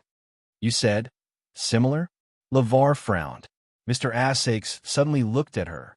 He knew which painting Nan Xiaonan was referring to. "Yes, but I wasn't sure, so I wanted to find it to compare." Nan Xiaonan helplessly said, "But when I arrived, there was only a mark left on the wall." LeVar said, "The painting was hanging on the wall. How could it suddenly disappear? Unless someone deliberately took the painting away before you arrived." "Who?" Nan Xiaonan asked directly. LeVar said indifferently, "It could be you because you said the painting disappeared. You were suspected of hiding the painting on purpose." "How can you say that?" Nan Xiaonan couldn't help but sneer. LeVar didn't care and continued, "But it could also be me. When Mr. Asakes and I separated and closed the door, we didn't say that we could prove that I didn't take the painting away. Similarly, I'm also a suspect. Kate or Lily is also a suspect." Asakes continued LeVar's words, "Even you guys. Because for us, when it happened, we were in a state where we couldn't prove ourselves. This is a big problem." Nan Xiaonan shook her head. She walked to the side of Boss Luo and Maid. Mr. Asakes, including himself, there were 3 of them. Well, 3 vs 3, no fear. This kind of meaningless formation splitting has no effect on the strange situation we are in now. Asakes shook his head at this moment. The Saint always said that the power must be concentrated on one point to be able to break the most powerful shield. "Everyone, let's put aside our prejudices for now and get through this difficult situation first." LeVar nodded lightly. Boss Luo glanced at Miss Maid quietly with a smile in the corner of his eyes, as if he was asking, "When did you start to talk so much?" Maid replied with a helpless look, "No, I didn't say that." "LeVar, you can ask me about the landscape painting. I think I know which one this young lady is talking about. That painting is the work of my ancestor, Jacques d'Arc, when he was in his twilight years, and it has been left in the mansion as a decoration. I have seen it many times. Now that I think about it, the world outside the mansion does look like the content of the painting." Mr. Asakes continued, "Your ancestor?" LeVar's expression changed slightly. The Saint's father. He seemed to find it difficult to connect the strangeness in this with the noble identity of the Saint's father. "It's impossible for the painting to disappear by itself." LeVar tapped his fingers on the table. "Everyone, let's put aside the assumption that the painting has the ability to disappear by itself. Let's assume that if we didn't take down the painting, What other situation would make a painting disappear? What's the situation? Nan Xiaonan thought for a moment. Then, she thought of another possibility. Boss Luo said, Mr. LeVar, you mean that other than us, there are other people in the mansion? Let's assume that there are other people. LeVar nodded. Continue. Boss Luo said, we stayed in the mansion during the day, and we didn't see other guests when we checked in. Kate or Lily also said that other than us, there are no other people in the mansion. It's true, Maid Kay or Lily said hurriedly. Because of a strange situation, there are no other guests in the mansion. If there were, how could there be no movement for a whole day? Nan Xiaonan said, it's hard to say. There are so many rooms in the mansion, and we didn't open every room when we chose the rooms. It's not impossible to hide someone in the mansion. The maid immediately panicked and looked helplessly at her boss, Mr. Arthasius. Before you, there were no other guests. I can prove it, if you are willing to believe me, Mr. Asakes said calmly. Boss Luo smiled. I believe that Mr. Asakes is a person who doesn't lie. Then, we can only assume that there is an undiscovered guest in the mansion, and it was this guest that secretly took away the painting. This guest must be related to the sudden change outside the mansion. It might even be related to the fainting of Mr. Ludick and the others. It is very likely that this guest is the culprit behind the mansion's drop in the level of the favored. How do you plan to find this person? Mr. Arthasius thought for a moment and said, if we split up to search for it, it's very likely that we'll be attacked separately. If we move together, it might not be impossible for it to avoid us. In fact, it might have already secretly left the mansion and gone outside. As for how big it is outside, we have no way of knowing. LeVar sighed. Over the years, the principal has provided a lot of willpower. Mr. Asakes, why don't you install some surveillance cameras in the mansion? Asakes was embarrassed. He coughed and said, the daily maintenance of the mansion is very expensive, and I have to pay the workers' salaries. Boss Luo asked curiously, other than Miss Kay or Lily, are there any other employees? Asakes said, yes, there are actually 3 employees, a chef, and 2 building attendants. But after the mansion closed down, I temporarily fired them. The reopening will happen in a few days, and I don't plan to call them back. Boss Luo nodded to show that he knew, but he didn't intend to ask further. At this moment, Laval took a memo from the counter in the lobby and opened it. He wrote on it in front of everyone. What to do next? 1. Find Mr. Durand. 2. Explore the outside world. 3. Find a landscape painting that disappeared. 4. Find another person who might exist. 5. Find a way to leave this place. 6. Take care of Mr. Ludick and the assistant of City Lord Durand. I don't know his name. 7. Replenish stamina. As he wrote, Laval looked at everyone and said, to search for Mr. Durand and explore the outside world, we can only wait until dawn. Now, the things that we can do within the mansion are the 3rd, 4th, 6th, and 7th rules. The most important thing is to investigate and see if there are still people hiding in the dark corners. It should be said that Mr. LeVar was indeed a secretary. He was very good at summarizing and organizing the situation. No one had any objections to LeVar's summary. Soon a decision was made. Currently, the people in the mansion were divided into 2 groups. One group stayed to take care of Mr. Ludick and the male assistant, while the other group checked the rooms to find the missing landscape painting and possible guests. Luo, Reaper, Kaneda, a university student, Chiu, who liked to explore, volunteered. Mr. Asakes agreed to join the operation, while Kay or Lily stayed. LeVar was also automatically assigned to the operation group. In this way, it meant that all 3 parties contributed manpower. Let's start from the mansion's courtyard and circle around. LeVar said directly, the doors and windows should all be closed. This way, the efficiency will be higher. I'll go get some food for everyone. Maid Kay or Lily stood up. Chapter 2068. Late at night, almost all the places in the Saint City turned off their lights. Although the Saint City didn't prohibit people from going out at night, there were no entertainment places that could corrupt people. There were no such things in the Holy Light world. Although it was human nature to stay up late, people only stayed up to pray in the Holy Light Kingdom. They never stayed up to play. Let's have fun together. A drunkard who looked like a homeless man with a big bottle of wine in one hand suddenly appeared on the quiet street. The drunkard danced around as if he had forgotten who he was and what he was doing. He was doing things that shouldn't be done in the Holy Light Kingdom. At the same time, there were three people who coldly watched this drunkard's behavior. The white-clothed young man, Angel Longdew, who had lost his mouth, and the other female angel. Although Longdew had lost his mouth, it was only for the time he stayed in the Holy Light Kingdom. After calming down, Angel Longdew knew that he had gone too far, so he didn't complain about the punishment at all. However, he was an extreme believer of the Holy Light Kingdom. In Angel Longdew's eyes, the drunkard's appearance and his disgraceful behavior were like heresy. Heresy needed to be purified.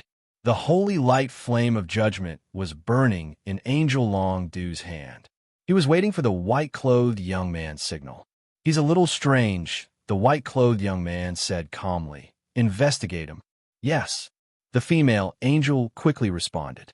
At this moment, Angel Longdew withdrew the holy light flame and knocked this drunkard unconscious. The white-clothed young man said, "You guys wait for me here." Then, the white-clothed young man slowly walked up a stone staircase to a building on the slope. It was a place called Rose Mansion. Angel Longdew frowned and glanced at the female angel beside him. "My lady, you still care about that saint." His mouth was still closed, and this was the sound of spiritual resonance. "You're still muted, Longdew," the female angel said calmly. "I know." Angel Longdew's voice vibrated again. "But, my lady, you don't have to do this. Let's see what's wrong with this guy." The female angel shook her head and changed the topic. "Open his destiny system and check his record." The angels who were granted entry to the Holy Light Kingdom had the right to open the destiny system and check their records. At the end of the stairs, the first thing the white-clothed young man saw was the worn-out signboard that even had signs of being bitten. The door of the Rose Mansion was unlatched, and the light of the lights came from the lobby. However, with the white-clothed youth's hearing, he was unable to hear a single sound from within the Rose Mansion. Not even the sound of breathing could be heard. The door was ajar, and the lights were on, but there was no one in the mansion, which was a little strange. The white-clothed young man frowned and directly walked into the Rose Mansion. In this Holy Light Kingdom, there was no need for him to be careful of anything. Nothing here could hurt him in the slightest. It was just that when he walked in the Rose Mansion, he didn't see a single person, but there were clear signs of life here. There was even tea and some leftover food. All of this proved that at least a few hours ago, there were still people here who just left in a hurry. But even if they were in a hurry, they wouldn't have left the door open. It was more like they had suddenly disappeared. Moreover, there were quite a few people who had disappeared. The white-clothed young man walked in the hallway of the mansion with his hands behind his back. Suddenly, he stopped. A landscape painting attracted his attention, and his gaze naturally landed on the name on the painting. Jacques d'Arc. He remembered this man's name. This was the name of the saint's father, and it was also the saint who personally brought this man from a certain small world to this Holy Light Kingdom. This Jacques d'Arc was the most devout one among the many people, and he was qualified to do so. Things remain the same, but people have changed. The white-clothed young man was dazed for a moment, and his gaze quickly moved away from the landscape painting. He continued to walk in the mansion, but in the end, he didn't find anything. He didn't touch anything in the mansion, and even the ajar door remained the same. He returned to the place where the two angels were waiting. The two angels had strange expressions on their faces. The white-clothed young man thought for a moment and directly asked, "Did you find anything?" Angel Longdew couldn't speak, and he didn't dare to use spiritual resonance in front of the white-clothed young man. He could only look at the female angel beside him. At this moment, the female angel's expression was solemn, and she lightly spat out two words, "Poison." The white-clothed young man frowned, and his eyes seemed to be full of spirit as he stared at the unconscious drunkard. At this moment, the drunkard's face was red, and he was sweating profusely. Why did his body temperature rise? The white-clothed young man asked in confusion. The female angel shook her head and revealed a puzzled expression. "I don't know. He wasn't like this a moment ago." At this moment, the drunkard's body began to twitch crazily. In just a few seconds, his body suddenly caught fire. Spontaneous combustion. Mr. Assake's, Levi, and Boss Luo's three-person team were still searching for the third party and the missing landscape painting in the mansion. 5200, they had entered the mansion from the courtyard, and they opened the rooms one by one to check carefully. They only exchanged glances and shook their heads. Suddenly, LeVar looked at Arthashes and asked, "Speaking of which, this painting is a landscape painting made by your ancestors, Mr. Arthashes. Do you know where this painting is from? Perhaps it can be used as a reference for our current location." Asakes thought for a moment and said, "I heard that this landscape painting was made by my ancestor based on his memories. Is the scenery of his hometown." "Hometown?" Levi frowned subconsciously. "Your ancestor's hometown? Isn't it?" Levi's expression suddenly became serious. This was the landscape painting of the father of the sage, his hometown, which meant that this was the sage, his hometown as well. However, the sage's birthplace had always been a secret, and the sage had publicly announced that no one was allowed to investigate this birthplace. Therefore, in the Sage City, no one knew where the sage, his hometown, was. In fact, not only the sage in the Sage City, but the other 7 similar existences also couldn't find out where their birthplaces were. There was no record of it at all. If this landscape painting was really about the sage's hometown, it meant that this landscape painting was most likely about the Holy Light Kingdom. At least in the Sage City, this was the only important record of this kind of information. "You actually hung such an important thing in the hallway?" Levi looked at Mr. Assakes in disbelief. Arthashes shrugged and said, "Many people want to take photos as a memento when they check in. Levi, this is a project that generates income, and the income is very high. If I seal it, it won't be able to give me 0. 1 point of wish, and I haven't seen this ancestor before, so it can't even give me memories." Levi wanted to roll his eyes, but he was too well educated, so his face was paralyzed.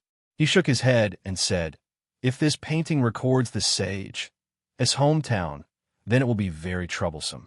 This means that we really don't know anything about the outside of the mansion." Asakes suddenly looked at Boss Luo and said, "Mr. Luo, you are a traveler from the 7 capitals. Have you been here before, or heard of a place like this?" Levi looked at this quiet young man with curiosity. He didn't speak much, but when he spoke, he would always become the focus of everyone's attention. Unknowingly, they would even listen to him. However, when he didn't speak, it was very easy for people to ignore his existence. As for the traveler from the 7 capitals that Asakes mentioned, he was actually referring to those who didn't stay in any of the 7 capitals. In order to do that, they first needed to meet the requirements of all 7 capitals. Because they could create wish through prayer, in theory, the people in the Holy Light Kingdom could travel their entire lives because they wouldn't starve to death. Boss Luo smiled slightly at this time. "When I traveled before, I read in a relic that the hometown of the sage seems to be a village called Donrami, but I haven't been to this village." "Donrami?" Levi's expression changed, and he secretly remembered the name of the village. Then he said, "Ruins? What kind of ruins? And where is the approximate location?" Boss Luo blinked and said, "Sorry, I don't know the specific location, because it was a very strange floating on the sea. The ocean currents brought me to a magical island, where the entire island seemed to be alive. But later I found out that it was very likely just a dream, because I couldn't find this place later." "I see," Levi nodded. "That's really a pity. After all, this may be an extremely important discovery. This involved the basic concept of trust between people in the Holy Light Kingdom. For strangers, the people in the Holy Light Kingdom wouldn't subconsciously guard against them, and they basically adopted a trusting attitude, because this was a kingdom without lies and deception." "Sounds like a romantic adventure story," Asakes said with some yearning. "I also want to be such a traveler. If it wasn't for the Rose Mansion left behind by my ancestors, I would also want to go out and see the Holy Light Kingdom and have a fantasy adventure like yours." Levi said, "Mr. Luo, other than the name of the village, did you find any other records of the village in the ruins?" Perhaps you still have some impression of it? Boss Luo thought for a while and said, "There was a farm, the Freedom City. Sage seemed to be born as the farm owner's daughter." Farm? Levi nodded and said, "At dawn, perhaps we could try to see if there are any farms nearby. When Mr. Assakes and I went out for the first time, we saw lights in the distance, so there must be someone outside." Assakes said, "We basically searched all the places that we could search, but we didn't find anyone. If this third person really exists, he or she should have already left the mansion. There's no point in us continuing to search. Let's go back to the lobby and meet up with Kay or Lily. I also want to see if Ludic woke up." When the operation team returned to the lobby, Assakes saw the woman who was very dignified at first glance. She was holding a cup and looking at it under the light. The cup was filled with red liquid. Red wine. Assakes was slightly surprised. There's still red wine in the mansion. Nan Shaunan couldn't help but smell the extreme poverty from this mansion owner's question. But Kay or Lily quickly walked to Assash's side, pulled his clothes, and whispered something in his ear. "What blood?" Arthashes's expression changed slightly, and he looked in the direction of Miss Maid in bewilderment. But this didn't interrupt Miss Maid's observation of the liquid in the cup. At this moment, Ludic and the assistant were covered with blankets, and they looked like they were sleeping. Assakes took a deep breath and shook off the scene that Kay or Lily just described from his mind. He resisted the urge to open the blanket and take a look. "We have searched carefully, and we didn't find anything suspicious." Assakes took a deep breath. That is to say, we're safe for the time being. This is a good news among all the misfortunes. Levi nodded. "Next, let's plan the rest time. We need to take turns to keep watch, and we can't all sleep too soundly. Now the time shown on my mobile phone is 3:12 in the morning. If it's still dark 3 hours later, we need to recalculate the time outside. You can take a rest first, and I'll be the first one to keep watch. 1 hour later, Mr. Assakes will take over from me." "Okay." Assakes nodded. On the other side, Luochio came to Miss Maid, and he was very interested in what interesting things Yi could tell him. There were 2 cups in front of Miss Maid, which were filled with blood. Obviously, they were the blood of Ludic and the assistant, respectively. "Master, look," Miss Maid suddenly said in a low voice. Then she poured some liquor into the cup filled with blood and lit it up. The flame rose, but it soon disappeared. It seemed that it was just for heating. After a short period of heating, the blood in the cup had some strange changes. The red blood in the cup gradually turned into milky white color. "Why is it like this?" Boss Luo asked curiously. Miss Maid shook her head. "I don't know for now, but if the blood changes after heating, I'll assume that if we don't consider the problem of oxidation in the air, when the human body temperature rises, the blood may have similar changes in the human body." White blood. Boss Luo took the cup from Miss Maid's hand and gently fanned the rim of the cup with his palm. He shook his head and said, "There is no smell of blood." Chapter 2069. The burning fire gradually died out. The burnt body fell on the corner of the street in the middle of the night. Then a gray, dust-like ball of light slowly emerged from the corpse's chest. In the next instant, this gray ball of light directly wanted to rush into the sky. When a person died, his soul would return to the embrace of the Lord. The people in the Holy Light Kingdom could see the souls of the dead entering the embrace of the Lord. Therefore, they believed in the existence of the Lord. However, at this moment, the drunkard's soul didn't enter the embrace of the Lord. It was intercepted and fell into the hands of the young man in white. A contaminated soul, like a bacterium. The young man in white clenched his fist and formed a cage, trapping the drunkard's soul. I hope this is only the first case. Otherwise, the 2 high-level angels beside the young man in white didn't know what would happen. However, both the angel Londo and the female angel guessed that this might be a top secret of the kingdom of heaven. Perhaps only the angels at the level of seraphim could know about it. "Master, this drunkard couldn't have spontaneously combusted." The female angel thought for a moment and said, "We checked the logs of his destiny system and found that he became frustrated recently. He couldn't even concentrate on praying and felt very anxious.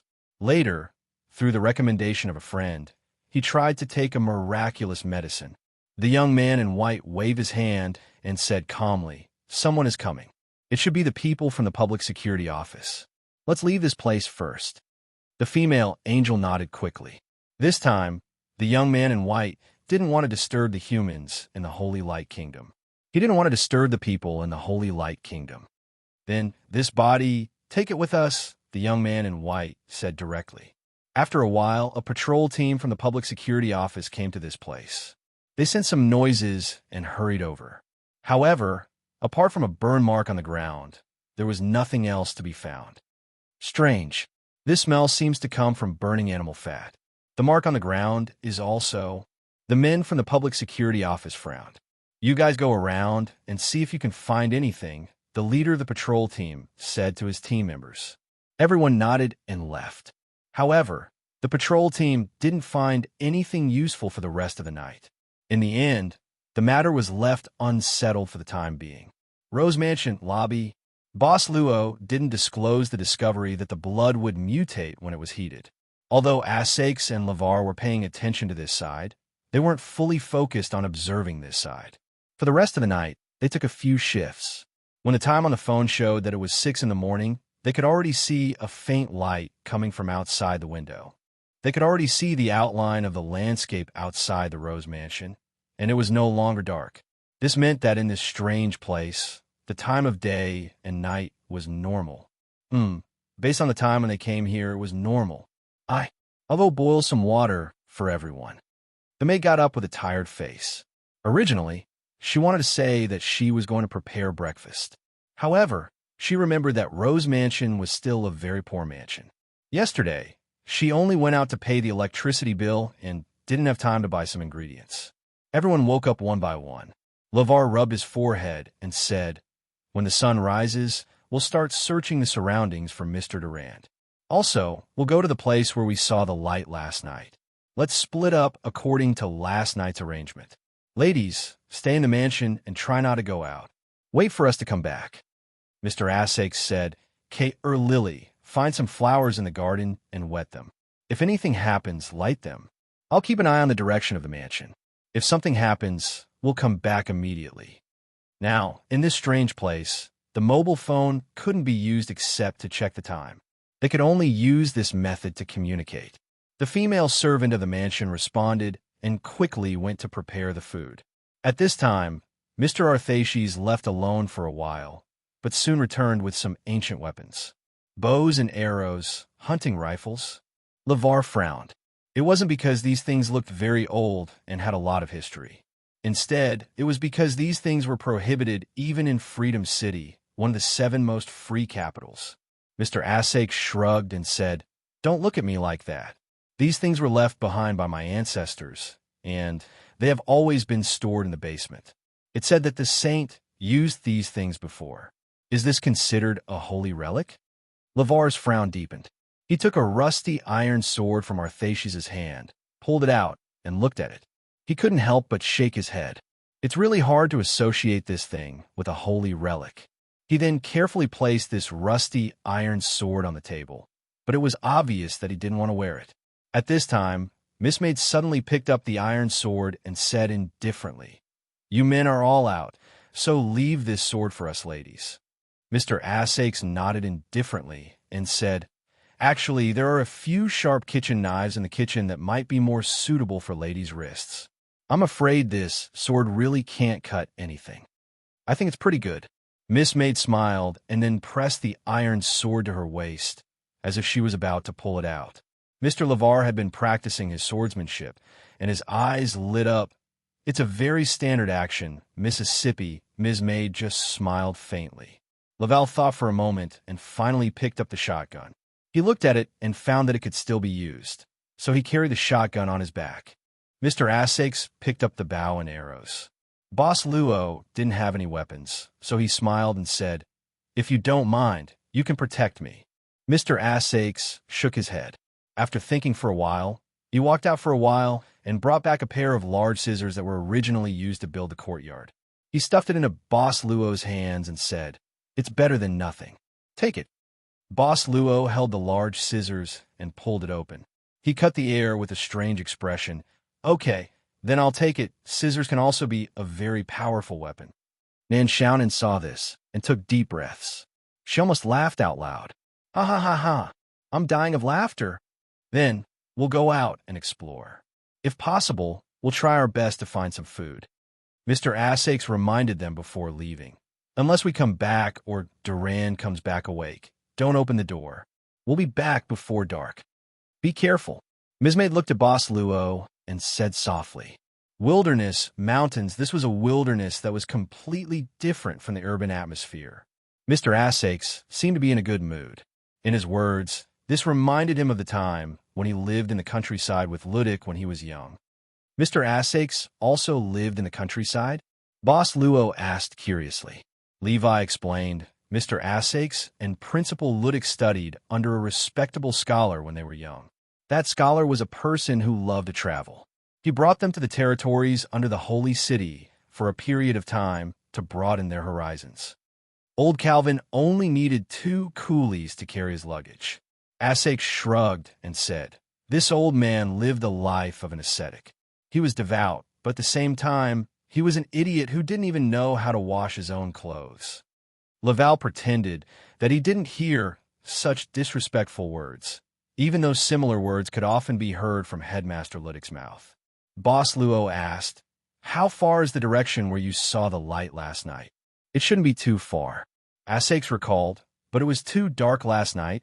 It was hard to judge the distance with the faint light, but logically, we should be there soon. Strange, why does it look so barren in front? Maybe we can climb to a higher place to take a look." Levi pointed at a tall tree in front of them and said, right at this moment, something suddenly rushed toward the 3 of them. "Is this a wild boar?" Arthashes reacted immediately. "Get out of the way. If we are hit by this thing, we will lose half of our lives." With this, Asakes hurriedly took out the bow on his back and put an arrow on it. He pulled the bowstring with his fingers, and the arrow was shot out. Whoosh! The arrow accurately shot into the sky and then fell to somewhere unknown. Boss Luo couldn't help but blink his eyes. At this time, Lavar shook his head and picked up the shotgun. Then, with a bang, the bullet did not shoot out. The reason was that the barrel had exploded. Fortunately, it was a rather old model shotgun. However, Lavar's face was still covered in ash. Boss Luo couldn't help but blink his eyes again. These 2 looked like human elites? Why did they suddenly have cramps? Run! Run! Mr. Arthakis screamed in horror. "Climb up the tree. The wild boar can't climb up." Levi made a prompt decision and jumped up the tree trunk. He clamped his legs tightly, then he couldn't climb up. Even though he tried his best to kick his legs to make his body ascend, his body soon slid down. They really looked like human elites, didn't they? "Get down." At this moment, a clear voice sounded in the forest. Boss Luo heard it and moved aside. A long and narrow black shadow passed by him quickly, and then directly entered the body of the wild boar that was charging at him. It was an arrow, but it was obviously not shot by Mr. Asakes, who had cramps. The arrow directly hit between the wild boar's eyebrows. It was a fatal blow. I'm saved." Mr. Arthasис heaved a sigh of relief and leaned against the tree trunk. Levi slowly slid down and then tidied up his clothes. He returned to his human elite appearance, but his face was a little darker because of the gunpowder from the shotgun. "It is very dangerous here. There are many wild beasts. Why are you 3 so careless?" It was a girl with short blonde hair. She was wearing a hunting suit and looked a little thin. She pulled the bowstring and pointed at the ground, slowly approaching them. This girl was indeed a little thin. It was hard to imagine that her arrow could kill a huge wild boar. This girl was probably only 14 or 15 years old. Being saved by such a young girl, Arthashes couldn't help but blush. Shortly after, a trace of joy flashed in his eyes. He looked at Lavar, and Lavar's eyes had a similar expression. A girl appeared here, which meant that this place was not absolutely desolate. If there was someone here, then many questions could be answered. The girl was already 5 meters away from the exploration team, but she stopped. She maintained her posture of pulling the bowstring and her eyes focused. "Your clothes are very strange. Where did you come from? I have never seen you in the village before. Who are you?" "Hello, madam," Mr. Asakes said politely. "We are lost travelers. We are looking for a nearby village and hope to get some supplies." The girl was silent for a moment. She suddenly raised the bow and pointed the arrow at Mr. Essex. She said indifferently, "You don't look like a good person. I don't believe your words. You say it. You're more pleasing to the eye." Then the arrow moved slowly and pointed at Boss Luo, who was standing behind Arthaces and Laval and had nowhere to put the scissors. Mr. Essex wanted to curse. He used to be a handsome man on par with Mr. Liddick. Although he did not care about his appearance, his charm as a mature man had increased. Boss Luo blinked and said, "We are indeed lost travelers. We also want to look for a settlement nearby to get some supplies and ask for information about this place." Mr. Essex could not help but shake his head. He even resisted the urge to roll his eyes. This did not mean that he did not say anything. If you're an outsider, it is indeed easy to get lost in this forest.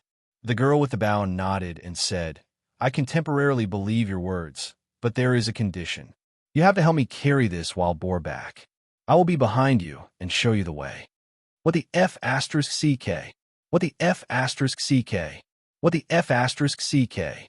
Mr. Essex cursed in his mind. He was really a handsome man on par with Mr. Liddick. He was the most handsome man in the capital of Freedom Academy. "It is a fair trade." Boss Luo smiled and said, "I think my companions will agree." The girl did not say anything.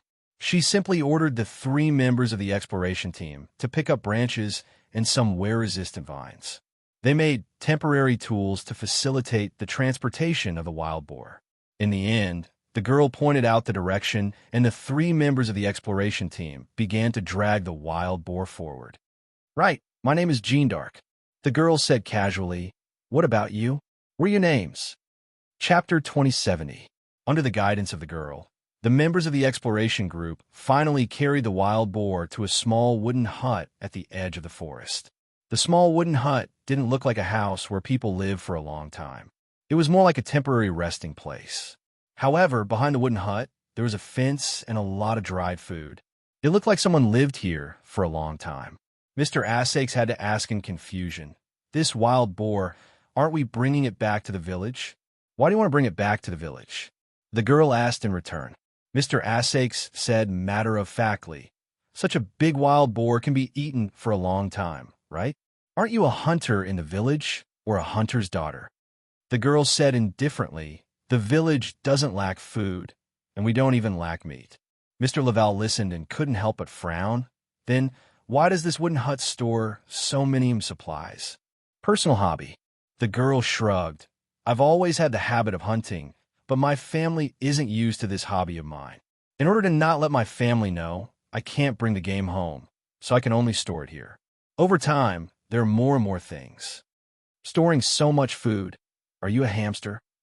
Although Mr. Essex wanted to ask this question, he thought of the girl's terrifying archery skills and decided not to say it. "Then what about this wild boar?" Mr. Laval asked tentatively. The girl said, "I won't come out to hunt for a while, so I'll dry this wild boar first. Otherwise, when I come here next time, there will be problems. You guys come and help." This seemed to be a very straightforward girl. Although she looked like she was only 14 or 15 years old, she was very nimble. "Hey!" Mr. Arthas's neck couldn't help but shrink back, because he saw with his own eyes that the girl swayed her body and lifted the axe. Then, using the inertia and some skills, she directly chopped off the wild boar's head, letting out blood. Whether it was the boss of Rose Mansion or the secretary of Capital of Freedom Academy, they were both from a scholarly family. Well, had they ever seen such a bloody scene? The scene of bloodletting caused a lot of commotion. The 2 gentlemen's faces were somewhat unsightly as they moved away a little. However, although the young girl looked very frail, she did not seem to have any difficulty in slaughtering the wild boar. In fact, it could even be said that she was quite skilled. But this wild boar was really too big. It was not comparable to the small animals that were being dried in the sun behind the house. "Looks like I'll have to come here again tomorrow. Let's marinate the meat first. It's a pity that the pig blood looks like I can only throw it away." The girl quickly took out some pickling ingredients from the wooden house and began to fiddle with them. Boss Luo didn't say anything and just helped her. The girl was surprised to find that this guy, who looked the quietest and most like a noble young master, was actually the one who knew how to do these chores the best. Moreover, his completion rate was beyond her expectations. It could even be said that he was quite good. As for Axe, who was the oldest among the three and looked a little sloppy, he was barely able to do the job. The guy who called himself Levi was really sloppy. It was obvious that he had never done any work before. The girl had her own observations and speculations. They didn't look like travelers who ate and slept in the wild. But this young man called Mr. Luo really knew a lot of survival skills in the wild. It was really strange. It was the first time she saw someone make a fire so fast. It was even faster than the original owner of the wooden house. Levi saw that he couldn't help much, so he simply walked around the wooden house and came back. "You seem to be looking for something." The girl who was marinating the meat suddenly looked up and asked Levi who came back. Axe gave a look and Levi said, "One of our companions went missing. I don't know if you noticed that other than us, there were other traces of activity in the forest." "Missing?" The girl immediately stopped what she was doing and asked with a frown, "When did this happen?" Axe quickly said, "It should be around 2 or 3 o'clock in the morning." He was suddenly stimulated by something and ran away. But it was too dark at that time, and we didn't see where he went. We could only wait until dawn to look for him. Then we met you. I didn't see the companion you mentioned." The girl shook her head and then said calmly, "But the forest at night is very dangerous. If you can't find him, you may have to be mentally prepared. You shouldn't go out when it's dark. The world outside the village is very dangerous." "The world outside the village?" Boss Luo suddenly asked curiously. The girl pointed at the forest behind her and then a mountain on the other side, connecting them into a line. "The elders in the village said that a terrifying demon lives in this area. It will come out at night and eat people." "Demon?" Levi and Axe couldn't help but look at each other. Axe frowned and said, "So, because of this legend, you have been trapped in the village and can't go out?" The girl said indifferently, "I think there are some problems with your understanding. Maybe it's related to the lack of intelligence. I said that it will only come out at night. I didn't say that it can't come out during the day. You guys, didn't you come from the outside? Why are you looking at me like that?" In the end, the girl couldn't help but look at Luochio. She saw that Boss Luo's expression was a bit strange. It seemed that there were some strange emotions. Boss Luo said with a smile. The way the girl spoke reminded him of a friend. The young girl, Rang Na, did not mind and simply said, "You should be mentally prepared. A person who disappears at night might really have disappeared." "Why do you say that?" Boss Luo asked. The girl said, "This house originally belonged to an old hunter. Then one day, he walked into the forest at night and never came back. Maybe he just left this place?" Axe thought and said, "Maybe he just didn't want you to know." The girl didn't answer. She just looked at Axe indifferently.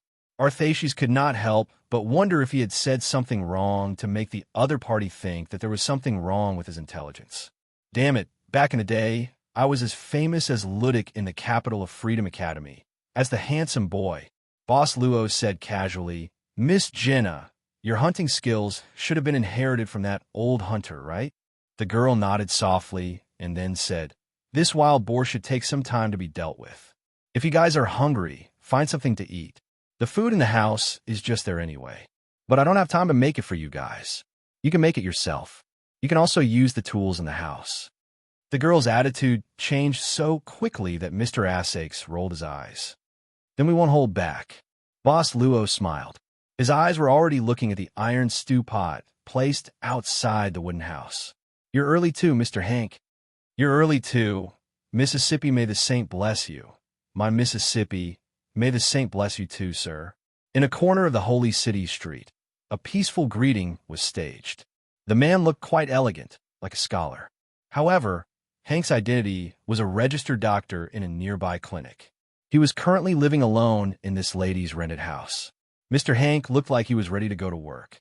He politely greeted the acquaintances he met on the way. Finally, he got on the tram and left the residential area.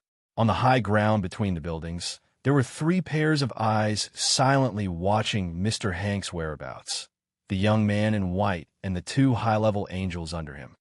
According to my understanding, this guy named Hank immigrated from the capital of the Old Covenant, one of the 7 capitals. about 5 years before the Holy Light Kingdom. The female angel's voice was crisp.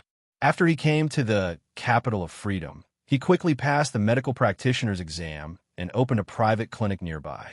According to the log of the Destiny system, the guy who spontaneously combusted last night took the medicine from Hank's clinic.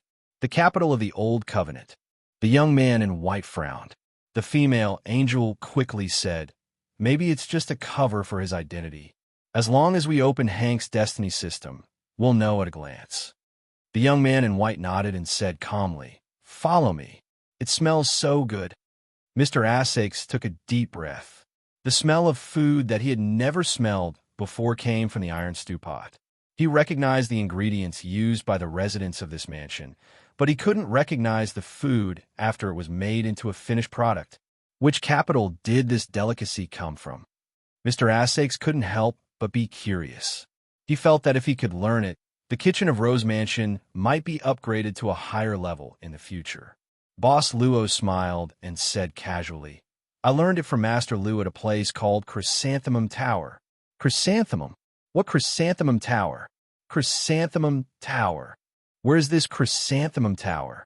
Mr. Asakes was in high spirits.